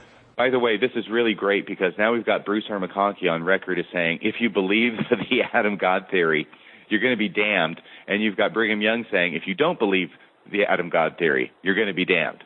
So this brings it into really stark contrast. But the one I was talking about was where he says, it is contrary to the whole plan of salvation set forth in the Scriptures, and anyone who has read the book of Moses and anyone who has received the temple endowment should not believe the Adam God theory. It's the whole confusion between Adam and Elohim. Once again, getting back to basics. Brigham Young never taught that Adam was Elohim. Brigham Young did teach that Adam was God. The argument behind this is, if you've been to the temple, you know that Elohim and Adam are two separate people, so on earth would you believe the Adam God theory? Answer, because the Adam God theory teaches that Adam and Elohim are two separate people. It's just that Adam is God and Elohim is a higher God. Right. And this quote bothers me on a lot of levels. This whole idea of the bolded part you have, which is who yet believes the Adam God theory does not deserve to be saved. I mean, there's a lot of people in this world who believe different things. And for an apostle of the Lord Jesus Christ to say that, you should know better, and the fact that you're not catching on, you don't deserve salvation, seems to just be like one of the most un-Christ-like things I can imagine an apostle of Jesus Christ in terms of not extending charity to others. I hear what you're saying. I will double down on that, okay? In Sermons and Writings of Bruce R. McConkie, page 337, he makes it very clear.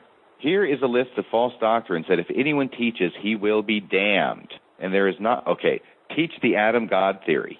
So there he goes on record as saying, if you teach it, you will be damned. In his 7 Deadly Heresies, he says, if you believe it, you don't deserve to be saved.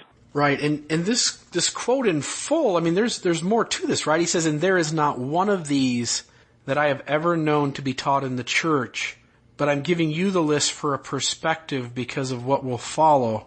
And then he goes on, as you say, teach the Adam God theory, teach that we should practice plural marriage today. Now, any of those are doctrines that damn.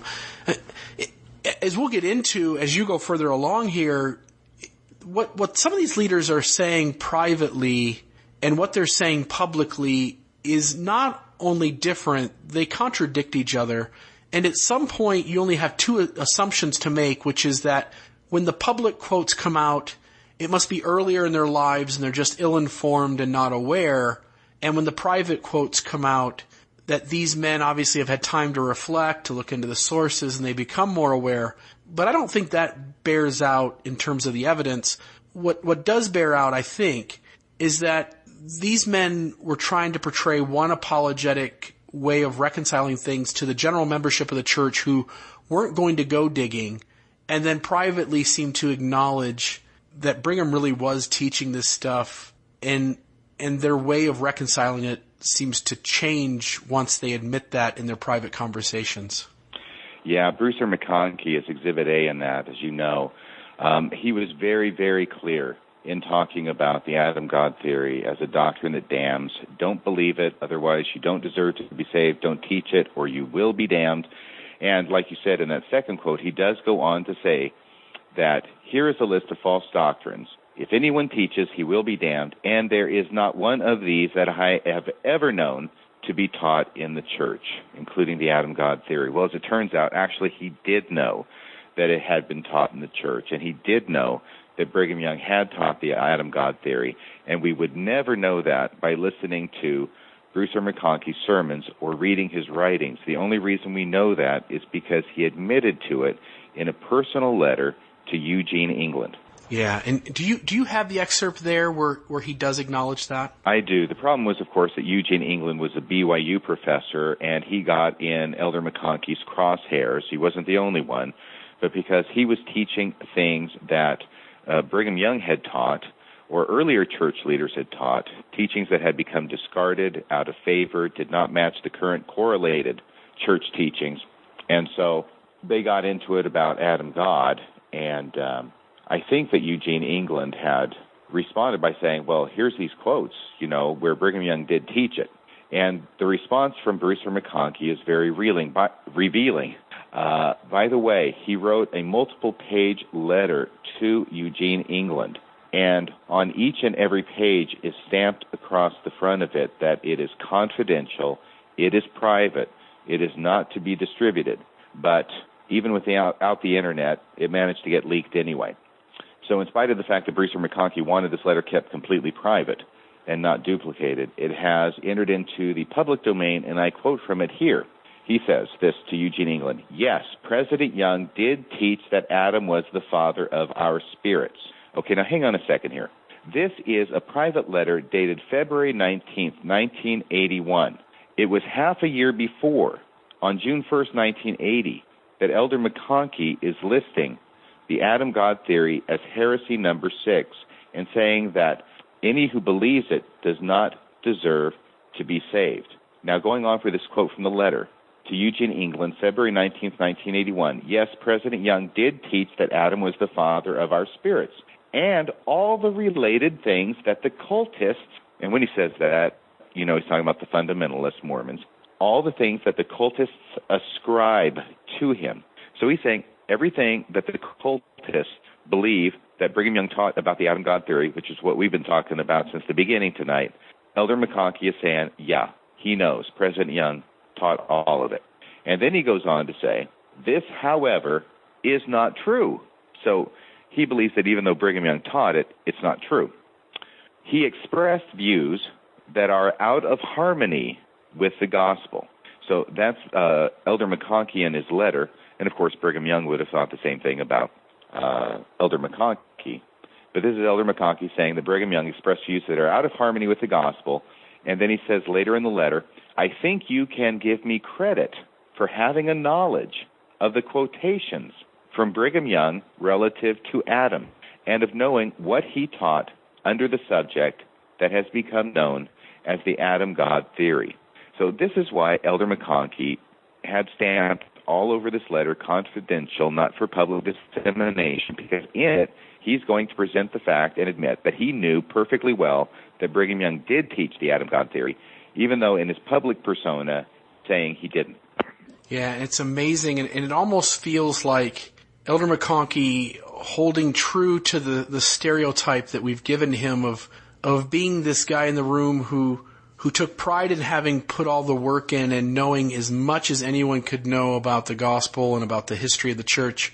It almost got the best of him here. It almost seems like he couldn't resist showing his cards to Brother England, even though doing so shows that he contradicted his private beliefs with his public proclamations of his beliefs. Yeah, and so this would be an obvious example.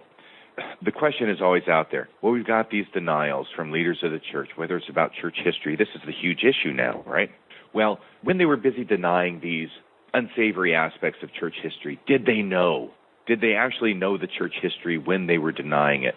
And there seems to be a movement afoot by apologists to say, no, these were ignorant denials. These leaders of the church, they didn't really know that this was the history of the church when they were denying it, whether it's Joseph Smith's treasure digging or seer stones, whatever the polygamy, polyandry, whatever the situation may be. But here we have absolute proof that Elder McConkie did know that Brigham Young taught the Adam God theory. and yet publicly denied it. And it should be noted here in this very letter, there's also, not only does Elder McConkie show his own hand that he's got of cards, he also turns one of the cards over of his father-in-law in this same letter, right? Isn't there also a sentence in there from Elder McConkie where he mentions his father-in-law, Joseph Fielding Smith, and that what he says about Joseph Fielding Smith also contradicts what President Smith talked about publicly in terms of this issue? Yeah, that was a little nugget I stumbled upon as I was examining the letter, because Joseph Fielding Smith, as far as I can tell, was the first, if not, well, one of the first, if not the first person to start issuing the public denials that Brigham Young ever taught the Adam God theory. And like I had mentioned before, he did this in at least two of his answers to gospel questions, one of which I linked to here in the blog. But he's simply denying that Brigham Young ever taught it. However, Joseph Fielding Smith and Bruce R. McConkie are not just general authorities. They're related by marriage. Bruce R. McConkie married Joseph Fielding Smith's daughter. So Bruce R. McConkie is Joseph Fielding Smith's son-in-law. And on page 6 of Bruce R. McConkie's letter to Eugene, England, he mentions conversations that he had with his father-in-law, Joseph Fielding Smith, about the Adam God theory. And incredibly, in spite of the fact that Joseph Fielding Smith had been on record publicly denying that Brigham Young ever taught the Adam God theory, Bruce R. McConkie inadvertently tips his hand not only for himself but also for his father-in-law, and gives us to understand that Joseph Fielding Smith, as well as Bruce R. McConkie, knew perfectly well that Brigham Young did teach the Adam God theory in spite of their public denials. Here's a quote from the letter. "I think you can give me credit for having a knowledge of the quotations from Brigham Young relative to Adam, and of knowing what he taught under the subject that has become known as the Adam God theory. President Joseph Fielding Smith said that Brigham Young will have to make his own explanations on the points there involved." End quote. So here's the question.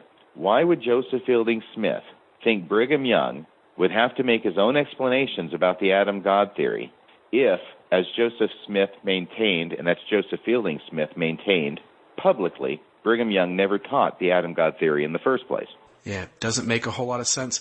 It is interesting. I have to wonder if Elder McConkie kind of lost track of which conversations with his father-in-law were just the two of them talking and which ones were his father-in-law expounding in the public arena. And I almost wonder if just for a brief moment there, he mixed up one with the other.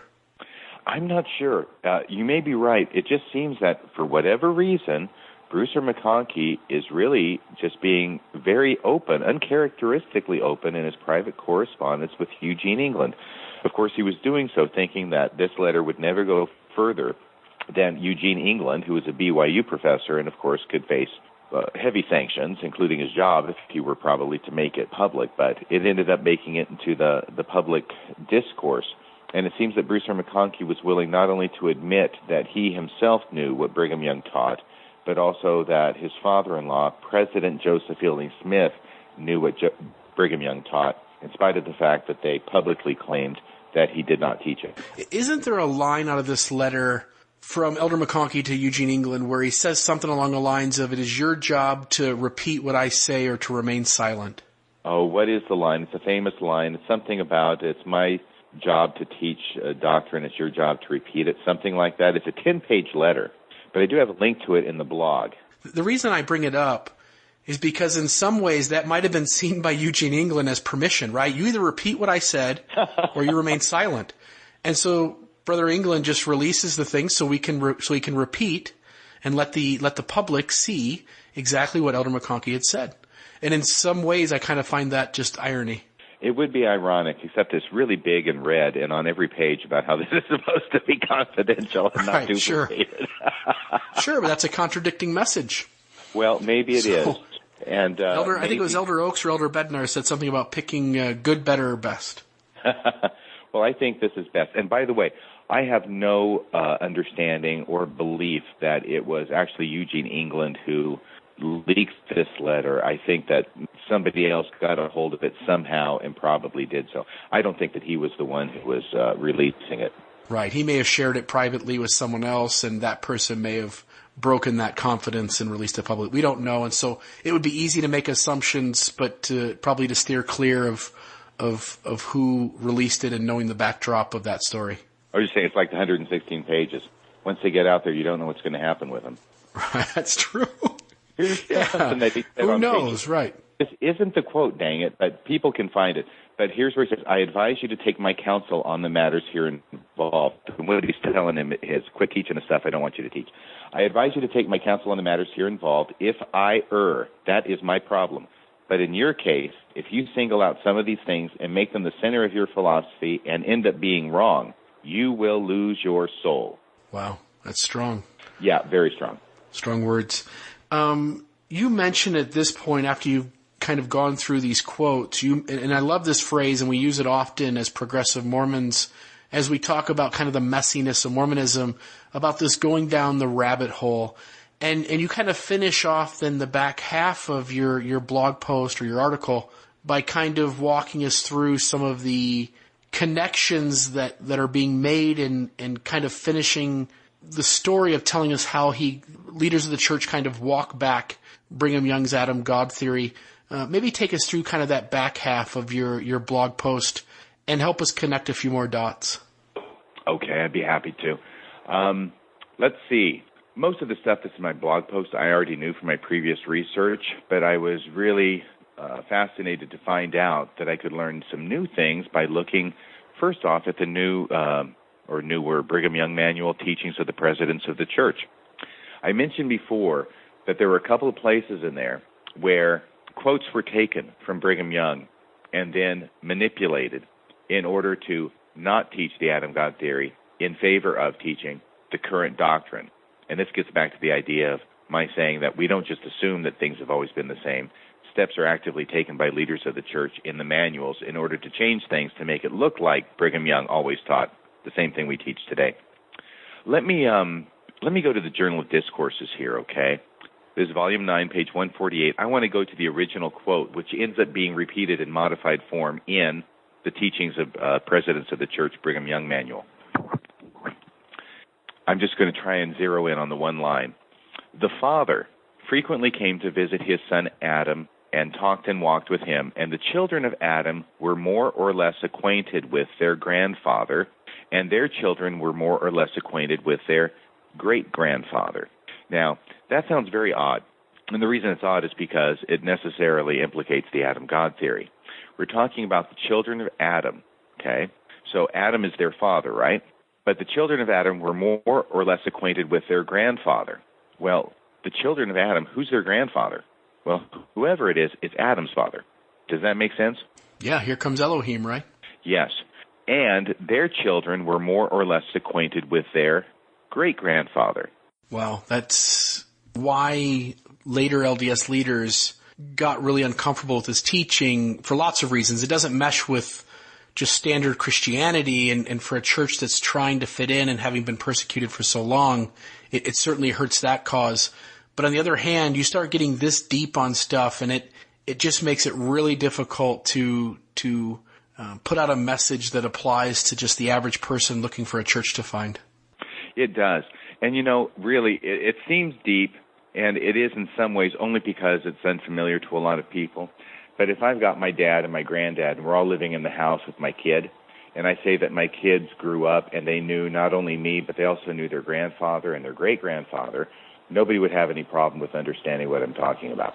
Right, and I should be clear, I don't necessarily mean deep in the sense that this is difficult to explain, rather that for someone who's used to standard Christianity, it's going to there's going to have to be some really deep changes in how one understands the gospel of Jesus Christ and that kind of theology to be able to adapt over to Mormonism. And I hear you 100% because, even as a Mormon, this was blowing my mind. So the Journal of Discourses quote, Volume 9, page 148, just the one sentence, the father frequently, this is Brigham Young speaking, the father frequently came to visit his son Adam and talked and walked with him. Now, all of that's very consonant with current Mormon doctrine, but Brigham Young goes on. And the children of Adam were more or less acquainted with their grandfather. Okay, now who's that talking about? Well, it's talking about Elohim. So according to Brigham Young, the children of Adam are related to Elohim. He's their grandfather. Now, under current Mormon doctrine, they would not have that relationship with Elohim. Only under the Adam God theory would the children of Adam be related to Elohim as their grandfather. Does that part make sense? And then it goes on to say the same thing in a little bit different language. It says, the children of Adam were more or less acquainted with their grandfather, and their children were more or less acquainted with their great-grandfather. So once again, emphasizing that Elohim is the father of Adam. His children are Elohim's grandchildren, or in other words, he's their grandfather. And Adam's children are related to Elohim because he is their great-grandfather. This necessarily implicates the Adam God theory, which is why when this quote was made in the recent manual, Teachings of the Presidents of the Church, they took that whole clause out and just replaced it with the word him. So it's easier to see on the blog, but let me go ahead and read it once again as it was originally given. And the children of Adam were more or less acquainted with their grandfather, and their children were more or less acquainted with their great-grandfather. All the stuff about grandfathers is taken out, and just the word him is replaced, H-I-M. So it says, and the children of Adam were more or less acquainted with him. So the quote has not only been edited and that entire clause taken out, but another word has been put in there that was not in the original, with no indication that the quote had been tampered with. You know, this strikes me, Corbin. So you've probably seen these clips where they take, President Obama, for instance, and they cut out various words that he says and turns it into him singing some pop culture song.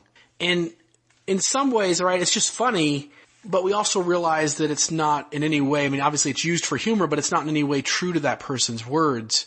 And it feels like here, the church, I think the apologetic argument is that we're certainly wanting Brigham Young's words to be used to teach the gospel as we know it in the very here and now. But I think that sidesteps the issue, which is that we're being deceptive. When we take Brigham Young and he is saying, teaching, stating, imposing one thing, and we change what he is saying by cutting and clipping and editing and rephrasing and changing the order of things, which, by the way, we criticize the critics like crazy when they do. And yet we do this to Brigham Young, and by the time we're done, we have him teaching something completely different than the intentions of what he was saying in the moment. And I think when we do that, at least in my mind, I have no choice but to say that is being deceiving. And I think the church should hear that loud and clear, because they've been accused of it in the past. And again, the church and its defenders are the first ones, and I've done it too, jump on the critics for doing the same thing, for taking quotes out of place, for putting, ellipsis in and not quoting the full quote. And yet here we are doing the very same thing, and in some ways probably just as guilty as those folks.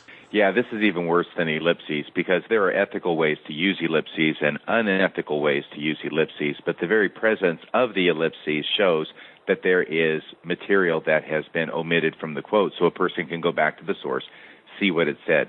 This is really bad, because not only is there no ellipses, in other words, no indication that the quote has been modified, it actually takes a whole clause out and then replaces it with a word that was never in the quote with no indication that it's been monkeyed with.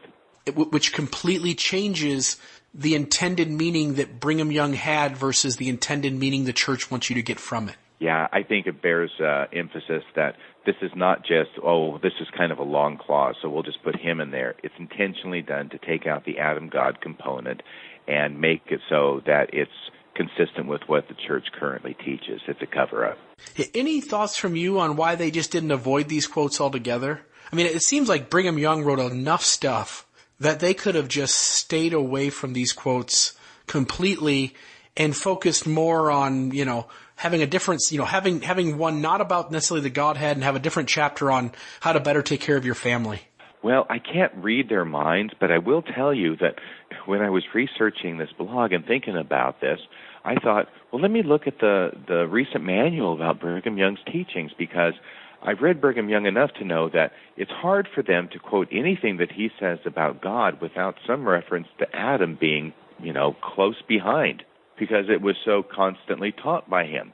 And as it turned out, that was the case here, because here's the one quote that they're quoting in the manual, where they have to change it in order to make it consistent with current teaching.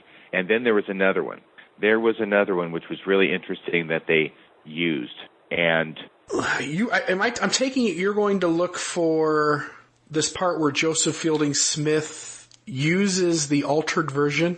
Yeah, that's another thing that I discovered. And to tell you that story, I have to tell you this story, which is why I brought up the Discourses of Brigham Young from 1925 that John Widtsoe compiled. What the manual does, and when I say the manual, I mean the new manual with President Brigham Young, Teachings of the Presidents, that quotes this in its altered form. The manual writers did not do the altering. It was John Widtsoe who did the altering of the original statement to change it from its original intended meaning. This is why I conclude that one of the purposes of the Discourses of Brigham Young, one-volume collection of Brigham Young sayings, 1925, was to scrub the record of Adam God, because here, John A. Widtsoe is shown to be manipulating and changing the quotes in order to remove the Adam God components and make it sound like current Mormon doctrine. So the manual, the new manual, quotes to Discourses of Brigham Young for all of these quotes. But in the Discourses of Brigham Young, John Widtsoe, even though he's playing fast and loose with the quotations from Brigham Young, at least scrupulously at the end of every quote, and there's a number of them on every page, he scrupulously puts the references. So he'll put JD for Journal of Discourses, then volume and the page number.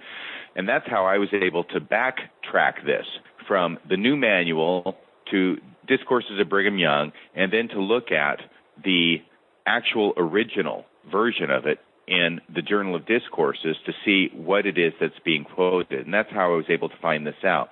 I thought for a while, well, maybe the people who wrote the manual should be given some slack because, they're just citing to Discourses of Brigham Young where the quote had already been changed by Widtsoe. But then I thought, I'm no historian, and I was able to figure this out in less than half an hour.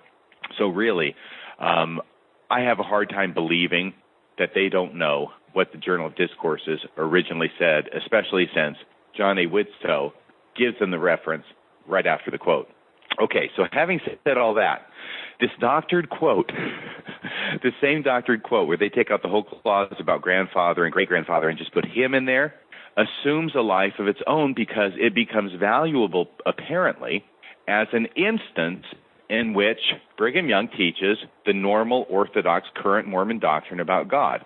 Of course, he only teaches it after it's been doctored.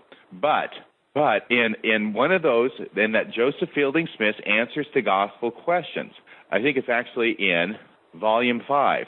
These were all assembled and published in different volumes in 1966. Originally, they were independent articles in the Improvement era.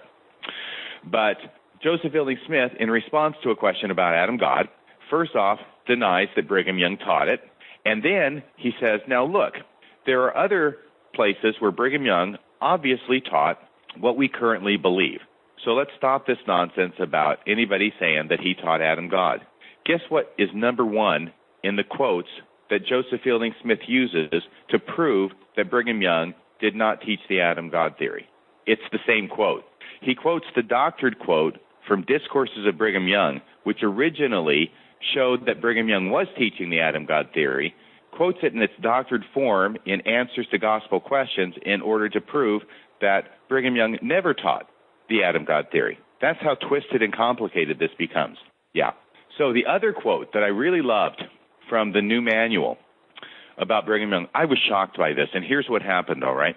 I just went to look at what was in the section in the manual called Father in Heaven, because obviously when Brigham Young's talking about Father in Heaven, he's talking about somebody different than what most Mormons today are thinking of when they're talking about Father in Heaven. And I found out that, here's the quote, okay? Our Father in heaven begat all the spirits that ever were or ever will be upon this earth, and they were born spirits in the eternal world.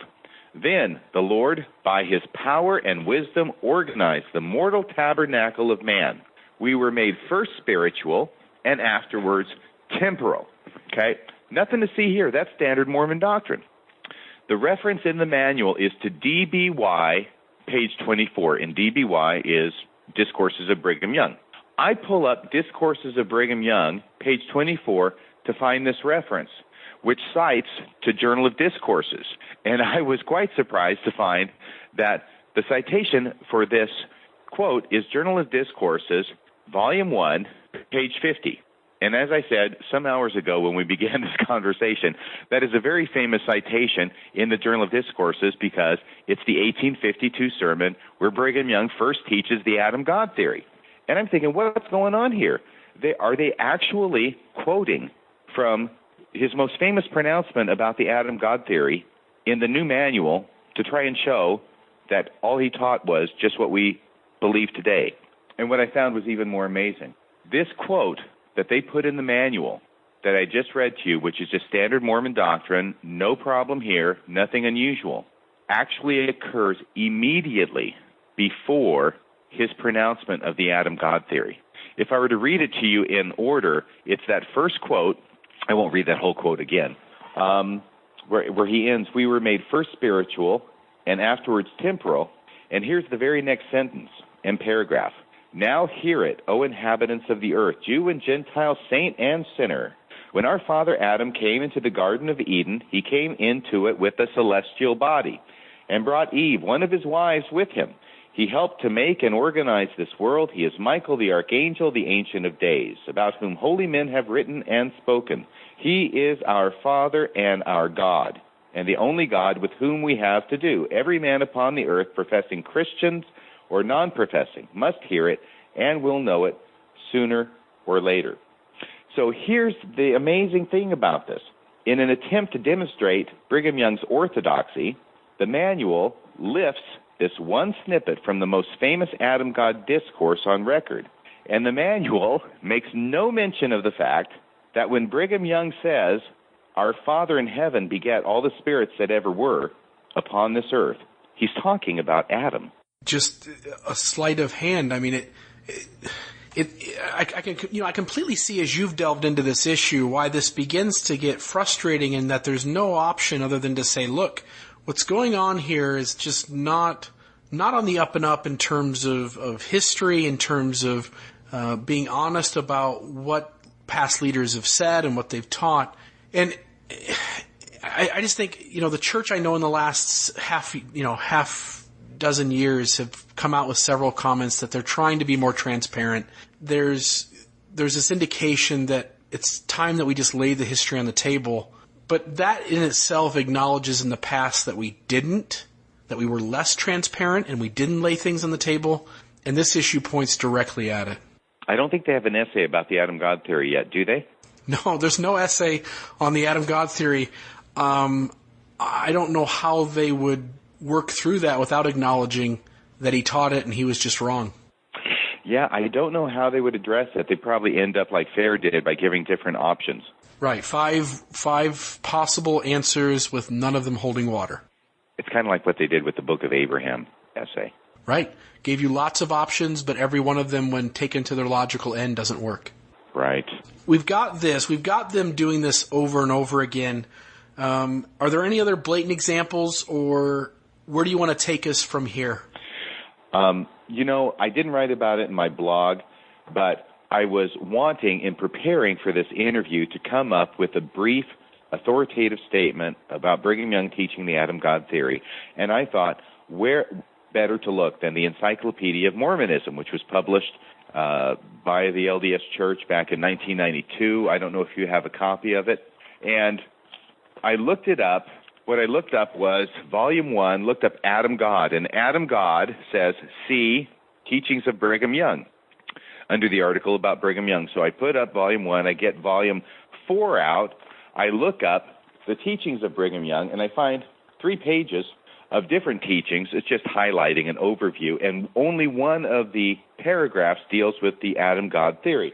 And this is what it says. Brigham Young recognized that many people were not prepared to understand the mysteries of God and Godhood. Quote, I could tell you much more about this, he said.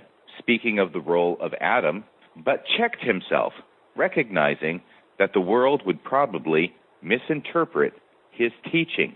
Reference Journal of Discourses, Volume 1, page 51. That is it. That's all that's said about it. And I went back and I thought, 151, what on earth are they talking about? Once again, this is his most famous utterance and his first public utterance of the Adam God theory. And I looked at it, and after saying everything we've read before about he is our Father and our God, the only God with whom we have to do, every man upon the earth must hear it and will know it sooner or later, then, and he also says, we haven't read this part yet, when the Virgin Mary conceived the child Jesus, the Father had begotten him in his own likeness. He was not begotten by the Holy Ghost. And who is the Father? He is the first of the human family. And when he took a tabernacle, it was begotten by his Father in heaven. And then finally he gets down here and he says, I could tell you much more about this. I mean, he's told us an awful lot already, I think you'll admit. But he says, I could tell you much more about this. But were I to tell you the whole truth, blasphemy would be nothing to it in the estimation of the superstitious and overrighteous of mankind. However, I have told you the truth as far as I have gone. That's from the sermon. And yet that's the only thing, that's the line that this article in the Encyclopedia of Mormonism, Volume 4, page 1610, has to be referencing when it says that Brigham Young realized many people not prepared to understand this and quotes him only. The only thing they quote him is saying is, I could tell you much more about this. But he checks himself, recognizing the world would probably misinterpret his teaching. That has got to be about the most misleading article about Brigham Young's teaching of the Adam God theory that I've ever read. Do we know who the author of this particular section in the Encyclopedia of Mormonism, who this was written by? Hugh Nibley. Wow. See, so does it say his name like at the beginning of that section? No, it's at the end. Every single article that occurs in most encyclopedias, including this one, has the author's name at the end. And at the end of this, it's Hugh W. Nibley, which is crazy because nobody knew Brigham Young like Hugh Nibley knew Brigham Young.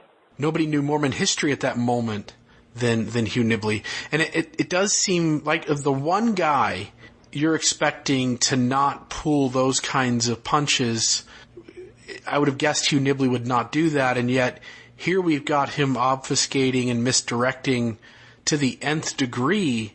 And you know, I should at least say, to be fair and balanced, I think the Encyclopedia of Mormonism is a great work. I think it is so honest about issues in its day that the rest of Mormonism didn't even want to talk about. And I think it's actually fair and balanced in so many areas. And yet, for whatever reason, in this area of Adam God, Hugh Nibley, the greatest scholar in the church of his day, seems to obfuscate and misdirect us on this issue. It just seems, it's crazy to even fathom that. That's why I went to it as a source for a concise statement, really setting forth the facts, and was shocked to find that even in the Encyclopedia of Mormonism, the cover-up continues. And on behalf of Hugh Nibley, I will say that whatever he wrote had to get by the editors. Right, so this may not have been his first go-around at trying to explain this in the Encyclopedia of Mormonism.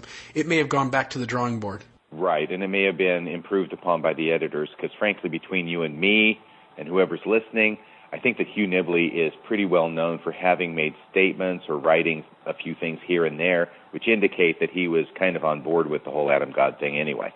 Right, gotcha. But that also makes him a perfect candidate to be the guy who steps up and does, in a sense, kind of a denial, because if you're going to take anybody seriously, you'd take Hugh Nibley seriously. Right, and so here we end up with the question, which is the $64 question, why? I think it's really clear, and I think we've gone over it in good detail tonight. There can be no question that there's been a cover-up, and there's been no question that the church has gone to rather extreme lengths to perpetuate this cover-up. And by cover-up, all I mean is to do whatever is necessary in order to try to prevent members from knowing that Brigham Young taught the Adam God theory. Is that fair to say?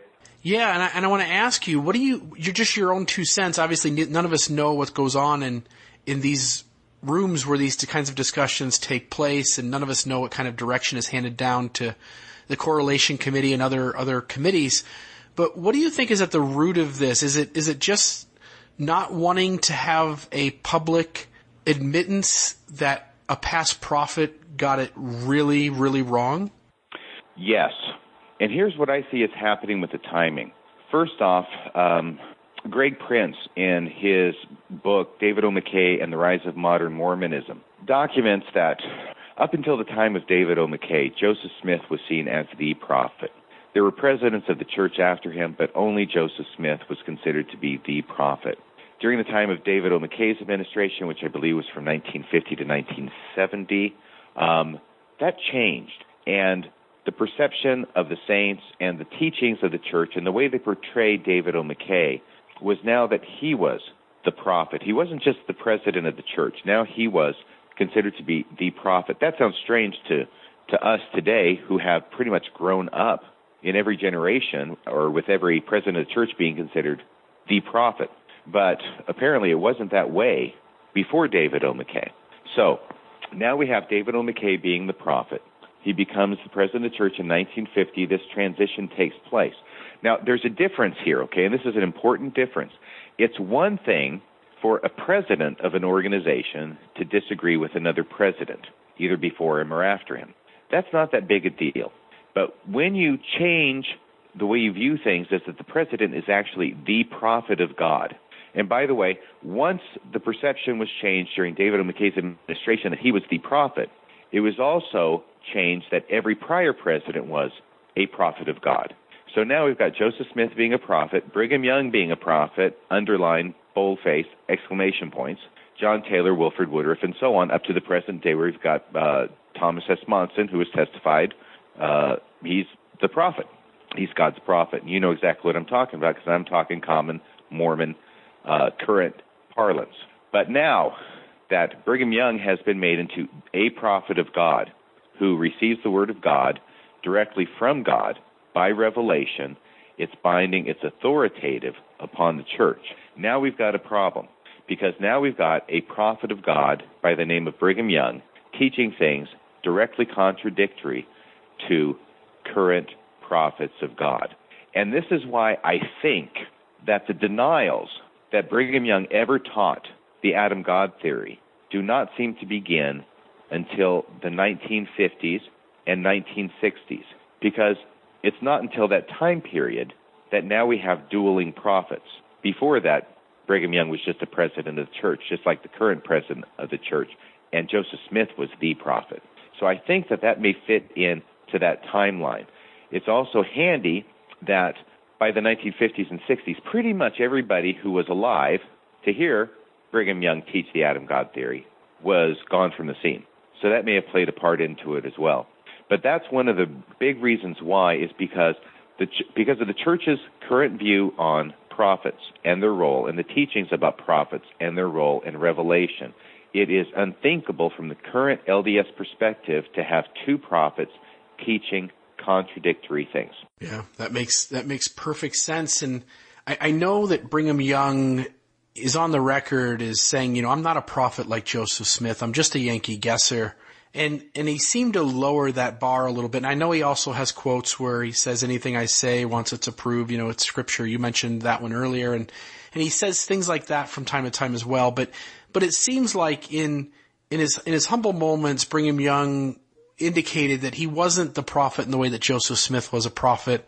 And I certainly have done some, historical studying of this issue to where I agree with you. Early on, there was this idea that the president of the church was just the president of the church. And sure, there was still some inspiration there and the ability to have a revelation. But it was almost like the church went out of its way to say, Joseph Smith is a certain type of prophet, like Moses, Noah, and Abraham. And then the guys who come after, they're kind of a lower bar kind of prophet.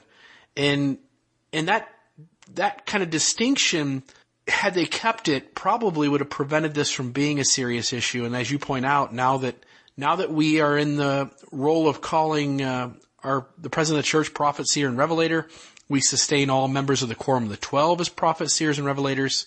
Since they've done that, it's one of these things where now the conversations are much more private. There's not any kind of disagreement outside of those rooms, even though all of us know it goes on inside the room.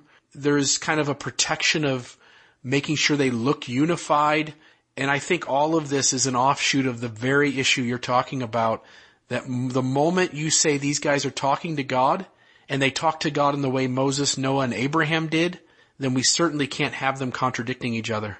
Right. And can I tell you one other way that I look at this? Because I think this was a hugely transitional moment in Mormonism involving the Adam God theory and a couple other things that Brigham Young taught, which were a bit off the beaten path. But he ends up being challenged on it by Orson Pratt. And what we have here, and Gary Bergera goes into this very insightfully, I think, which is this isn't just about the Adam God theory. This is about two completely different versions of Mormonism. Brigham Young sees himself as the successor to Joseph Smith in all of his prophetic insight, revelation, and ability to teach with authority new doctrine to the church. Not necessarily contradictory doctrine, but expanding upon, building upon. And that's the Adam God theory. And I think that Brigham Young expected everybody to treat what he taught the same way that he treated what Joseph Smith taught, and what basically everybody treated what Joseph Smith taught. And I think that he was disappointed and frustrated in the fact that his new revelations were not treated the same way that Joseph Smith's revelations and teachings were received, and that he received resistance and pushback even from members of, or a particular member of the Quorum of 12 Apostles, as well as others. I think that that is why, in his first public announcement of it in 1852, he comes across guns blazing. He could not be more powerful in what he says. And I think it also accounts for why later on in his career, when he brings it up, there are occasions, like you said, well, I'm just a Yankee guesser, or sort of downplaying maybe the revelation that he claimed when he first announced it. And yet, behind the scenes, making sure that it was instituted in the lecture at the Vale in the St. George Temple, so it would be enshrined there. But what goes on here is that because of this, Brigham Young, well, basically, Brigham Young finds out the church really isn't interested in having a prophet at the head of the church like Joseph Smith anymore. And that experiment, his attempt to be a second Joseph Smith, goes down in flames. And ever since Joseph Smith, we haven't had another prophet like Joseph Smith. What we've had is managers, administrators, and that's really all that they are ever since then. So that was a huge turning point, I think, in Mormonism. Instead of a dynamic prophet who receives revelation, we just get an administrator who repeats what has been said before. Yeah, and we could go off in 1,000 different directions of how that impacts the church today, but I think for most people listening, they are going to grasp a lot of those directions that goes off into. Corbin, anything else that we want to add to this? You and I have been talking now for about 2.5 hours, but I'm guessing when this is all cleaned up and ready to go, it'll be somewhere around the 2 hour and 15 minute mark or so, which is, I think, a little long for listeners, but this has been such an interesting topic, one that I've thought about from the moment I investigated the church, and I've always had in the back of my mind that I wanted to do an episode on the Adam God theory, but I never had kind of somebody I could just talk with for a while and hit on all of these points, and you've done it so good. We've laid out the history. We've laid out, what kind of evidence we have that Brigham Young did this, the St. George Temple. We've talked about the apologetic ways to respond to it, which I find interesting because those all applied to me when I was early on in my membership in the church. And then we've gone through kind of how the church has tried to walk this back and some of the repercussions from that. Any other thoughts on this that are important that the listener needs to know, that any other dots to connect, or any other things that you think are of vital importance to someone having a well-rounded understanding of what's going on here? Well, there are just a couple things, and I'll try and keep it brief. By the way, thank you so much for having me on your program. It's been a real pleasure. No, it's been this. You have helped me knock one of my topics off the bucket list, and I'm really excited to see this one get out and people have a chance to really understand in depth what's going on here. Well, thank you. I will tell you, we talked about one reason that the Adam God theory is what I refer to as theological nitroglycerin, and that's because now we have dueling prophets, and therefore the denials that Brigham Young ever taught it. Because as long as we're denying it, and as long as people aren't going any deeper, then we don't run into that problem with the conflicting prophets. The second thing, though, which is equally as problematic, is the connection between the Adam God theory and polygamy. you will notice that in some of these denials that we have quoted, the link between the Adam God theory and polygamy is made express. And one of the things I'm looking for right now is the teaching by Bruce R. McConkie. Yes, right after he says in Seven Deadly Heresies, heresy number 6, 1980, he says, anybody who believes the Adam God theory does not deserve to be saved. Then he says, those who are so ensnared reject the living prophet and close their ears to the apostles of their day. We will follow those who went before, they say, and having so determined, they soon are ready to enter polygamous relationships that destroy their souls.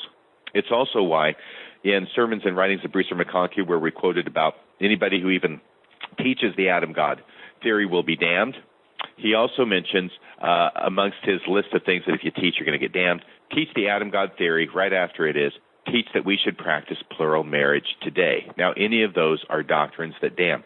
The reason that there's a connection is because, as history played out, basically any fundamentalist polygamous sect is going to believe the Adam God theory. It's part and parcel of it. It goes together. And the reason it goes together is because Brigham Young taught it. They know he taught it. And they believe, generally speaking, that everything was fine and hunky-dory, and Joseph Smith was a prophet, and Brigham Young was a prophet, and John Taylor was a prophet, but things went wrong with Wilford Woodruff because he discontinued polygamy, thereby becoming a fallen prophet. The church is in apostasy, and they are carrying on the true torch as they see it by continuing to practice plural marriage, correct? Okay, so they all believe Brigham Young was a true prophet. Therefore, Brigham Young was correct in teaching the Adam God theory. Therefore, all these polygamist fundamentalists believe the Adam God theory. That's why there is a connection made in these leaders' quotes between the belief in the Adam God theory and the practice of polygamy. What I think is that the church is not doing itself any favors with these denials, because what's happening with the polygamists is they're saying their usual spiel, which I just said to you, which is, the church went off the rails with Wilford Woodruff, and then they'll quote to the 1886 revelation by John Taylor 4 years before the manifesto, where he says, we're always going to practice polygamy and nothing's ever going to happen that's going to take it off the earth. And they say, polygamy is correct. You, Mormon, should come and join us because we're the true Mormons. Now, that's one argument to make, but that argument is only made stronger when they say, we can show you that the church is also in apostasy because not only do they not teach the true doctrine of the Adam God theory, they deny that Brigham Young ever taught it. And look right here. They're lying. Brigham Young taught it. And I just can't help but think that that gives them a leg up, because people say they're lying about the Adam God theory. Well, who says they're right about renouncing plural marriage? So it seems like, to me, I can see how these denials actually work against the church. They're denying it in order to try and keep people from going into the polygamous fundamentalist groups, and yet they're setting the stage. They're setting them up like bowling pins to get knocked over when they find out that they're lying about their denial about Brigham Young teaching Adam God, and therefore making it more likely that they will join the polygamous fundamentalist groups. Yeah, you're right. When you combine the 1886 revelation and the church's dismissing of that with the misdirecting on Adam God at every twist and turn, all you're doing is giving ammunition to the FLDS to say, look at these guys. They've gotten off track. And you're right. You just add to their credibility. So that's why I think that this is just a very, very hot potato for the church. And they have a lot of difficulty admitting it. They find all sorts of reasons to deny it. But I think that ultimately it's probably the best policy just to be honest about it. It's going to be the most effective. And I've had a friend who says, the hymn, "Oh, Say What Is Truth," in the LDS hymn book, my friend says that there's a reason there's a question mark after that sentence. In the hymn book, it's a question. Oh, say, what is truth? Because sometimes the way the leadership acts, it's like they don't have a freaking clue. It's hard to figure it out. Do you think, Corbin, we could just make a ton of progress on all of this messiness? And I use that word so much, but we could just make so much progress if we could just come out and, whether it be the race and priesthood, Adam God, 1886, just come out and say, you know what? Yeah, if God's going to talk to us, he's going to do it through the prophet. But guys, we make a lot of mistakes. We get a lot of things wrong. It just seems like there's this real urge to hang on to the authority that comes from the general membership, thinking that these men talk to Jesus on a regular basis. And there's this hesitancy for them to kind of let go of that kind of following. And I get it. In some ways, that's Mormonism's strong point too. But by coming out and saying, look, man, we goof a lot of things up. Jesus isn't talking to us every day. We're doing the best we can. We're 15, good people trying to make the right decisions. And sometimes we get off track. It seems like that kind of an admittance would let all of this other side stuff just like vanish in the, snap of a finger. Are you suggesting that the leaders of the church should do what they tell all the members of the church that they're supposed to do in order to go to the temple, which is to be honest in all their dealings with their fellow men? Yeah, let's just be honest and transparent. You got it. Just do what you're asking others to do. So one other point after that is just this, okay, because this is going to be complete. This is going to be the go-to source for anybody who wants to learn about the Adam God theory and the different permutations and the different issues related to it, okay? So here's the last thing, is that interestingly, the Adam God theory is still with us because there are elements of the Adam God theory that sort of got cut out and perpetuated, and you still hear them every now and again. The first one, which you will hear every now and again, is the idea about God the Father coming to Mary in person and having sexual relations with her in order to produce the body of Jesus. Have you ever heard of that? Yeah, I've heard that. I've heard it on, I think there's a couple of quotes that kind of hit at that idea. Yeah, and Talmage dances around the issue in Jesus the Christ without coming out and saying it, but it's obvious what he's saying. And Bruce McConkie does the same thing in either his Mortal Messiah series and or Mormon Doctrine, and you'll hear it in other places. But the deal is this. That's part and parcel of the Adam God theory, because that's another thing that Brigham Young says in a quote we didn't get into, which is that Adam came to Mary and with her conceived the body that would be Jesus Christ. So when it's taught today or inferred today or implied today, we're talking about Elohim, but it comes from a teaching from Brigham Young where it was actually originally Adam. So that's one way in which the Adam God theory is with us late and soon. Another one comes up with a question that we often banter about in church meetings, which is, does Adam have a belly button? Have you ever heard that question asked? Yeah, and I've heard people answer that both ways. Right. The question itself is aimed at the Adam God theory. Does Adam have a belly button? Which is asking, do you believe that Adam was created out of the dust of the earth, like Orson Pratt believed and taught, or do you believe that Adam was actually begotten and born as a child at some place to somebody and had somebody as his father, which is what Brigham Young taught? If you believe what Orson Pratt taught, Adam doesn't have a belly button. He was created out of the dust of the earth. If you go with the Adam God theory, well, then he does have a belly button because he was begotten and born. So it's an interesting thing. A lot of times people don't realize what that is actually getting at, but that's what it's getting at. Was Adam an exalted being, having been begotten, resurrected, gone on to his exaltation with the belly button, and then was he the God of this earth, having had the spirit children with his wife Eve in the premortal existence and coming down to begin the process by which they could have mortal bodies, as Brigham Young taught. Interesting. And I bet there's got to be several other little tangents that we could go on that would talk about how this also still impacts our theology today. I'm sitting here thinking about the idea that we'll be, gods over planets someday, and in some ways that theology is very much, it's kind of the forward direction of our theology, but Adam God is kind of the backward, looking back and trying to figure out how those things got to that point. Adam God kind of plays into that. It's interesting. You're right. We can't completely unravel or untie this knot that in some ways Adam God is still impacting our theology today. It is interesting too. Elder McConkie speculated that it was Michael who visited Jesus in the Garden of Gethsemane. That kind of connection when you mesh McConkie and Young together, who disagreed with each other on this issue, obviously, but when you mesh the Adam God with McConkie's ideas together, You've got Adam, Jesus' father, being the one who visits him in the Garden of Gethsemane to comfort him. And there's so many directions we can go on that I think most Mormons would be like, I'm not really comfortable with that. I don't really, and again, it's just working from our present view of what Mormonism is today and not really being comfortable with this theology that Brigham Young is teaching and imposing. And it's also neat too. I'm just sitting here thinking as we're kind of wrapping up this idea that Brigham Young says you need to accept my Adam God doctrine, otherwise at the peril of your own salvation if you turn it away.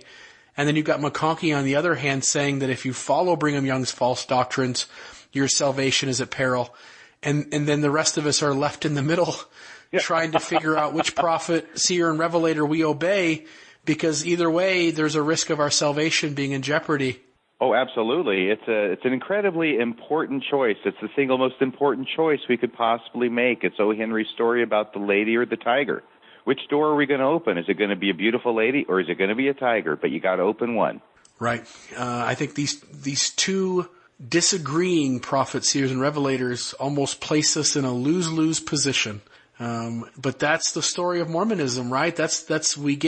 People often say, I just wrote a blog post today, Corbin, where I say Mormonism is a cafeteria Mormon. And what I mean by that is Mormonism contradicts Mormonism. And often you'll hear people say that you really can't be a cafeteria Mormon. And yet I'm suggesting that all of us are. That once we recognize the history that Brigham Young and Elder McConkie are disagreeing, that Spencer W. Kimball and Brigham Young are disagreeing, when current prophets are disavowing the teachings of past prophets, you just realize you have no choice. Even as faithful and orthodox as you want to be, you have no choice but to be a cafeteria Mormon. And I think if anything we get out of just talking about this today is to realize that this isn't all, the gospel hasn't been the same from the beginning to the end. There's a lot of room for variation, and maybe just to give a little more space for those struggling to say, yeah, it's messy, and don't feel like you just have to cling with a death grip to some orthodox belief that just simply doesn't hold up. Like, find your own way and be more at peace.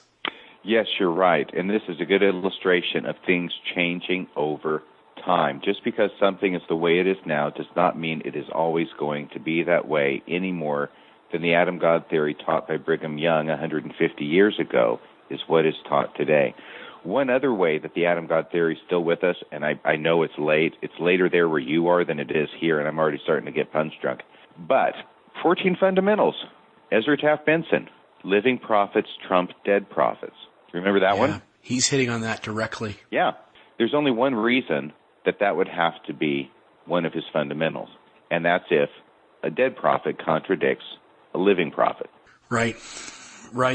And that other fundamental too, I think it's maybe a number 11 or 7 or something on his list, where you follow the prophet even if he's wrong and you'll be blessed for it.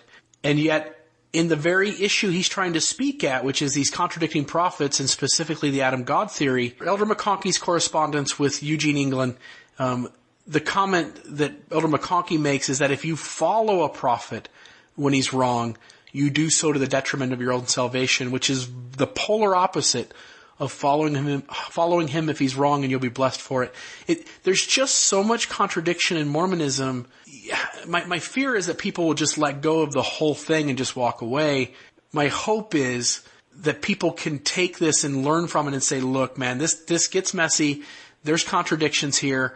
I'm going to set aside that which I can't reconcile, that which does not bring me closer to Christ, and I'm just going to cling to those things that do uplift me, that do draw me closer to the Savior, and I'm just going to make my own path within the faith. I think those are good words and an excellent conclusion. Awesome. Corbin, I appreciate you being on tonight.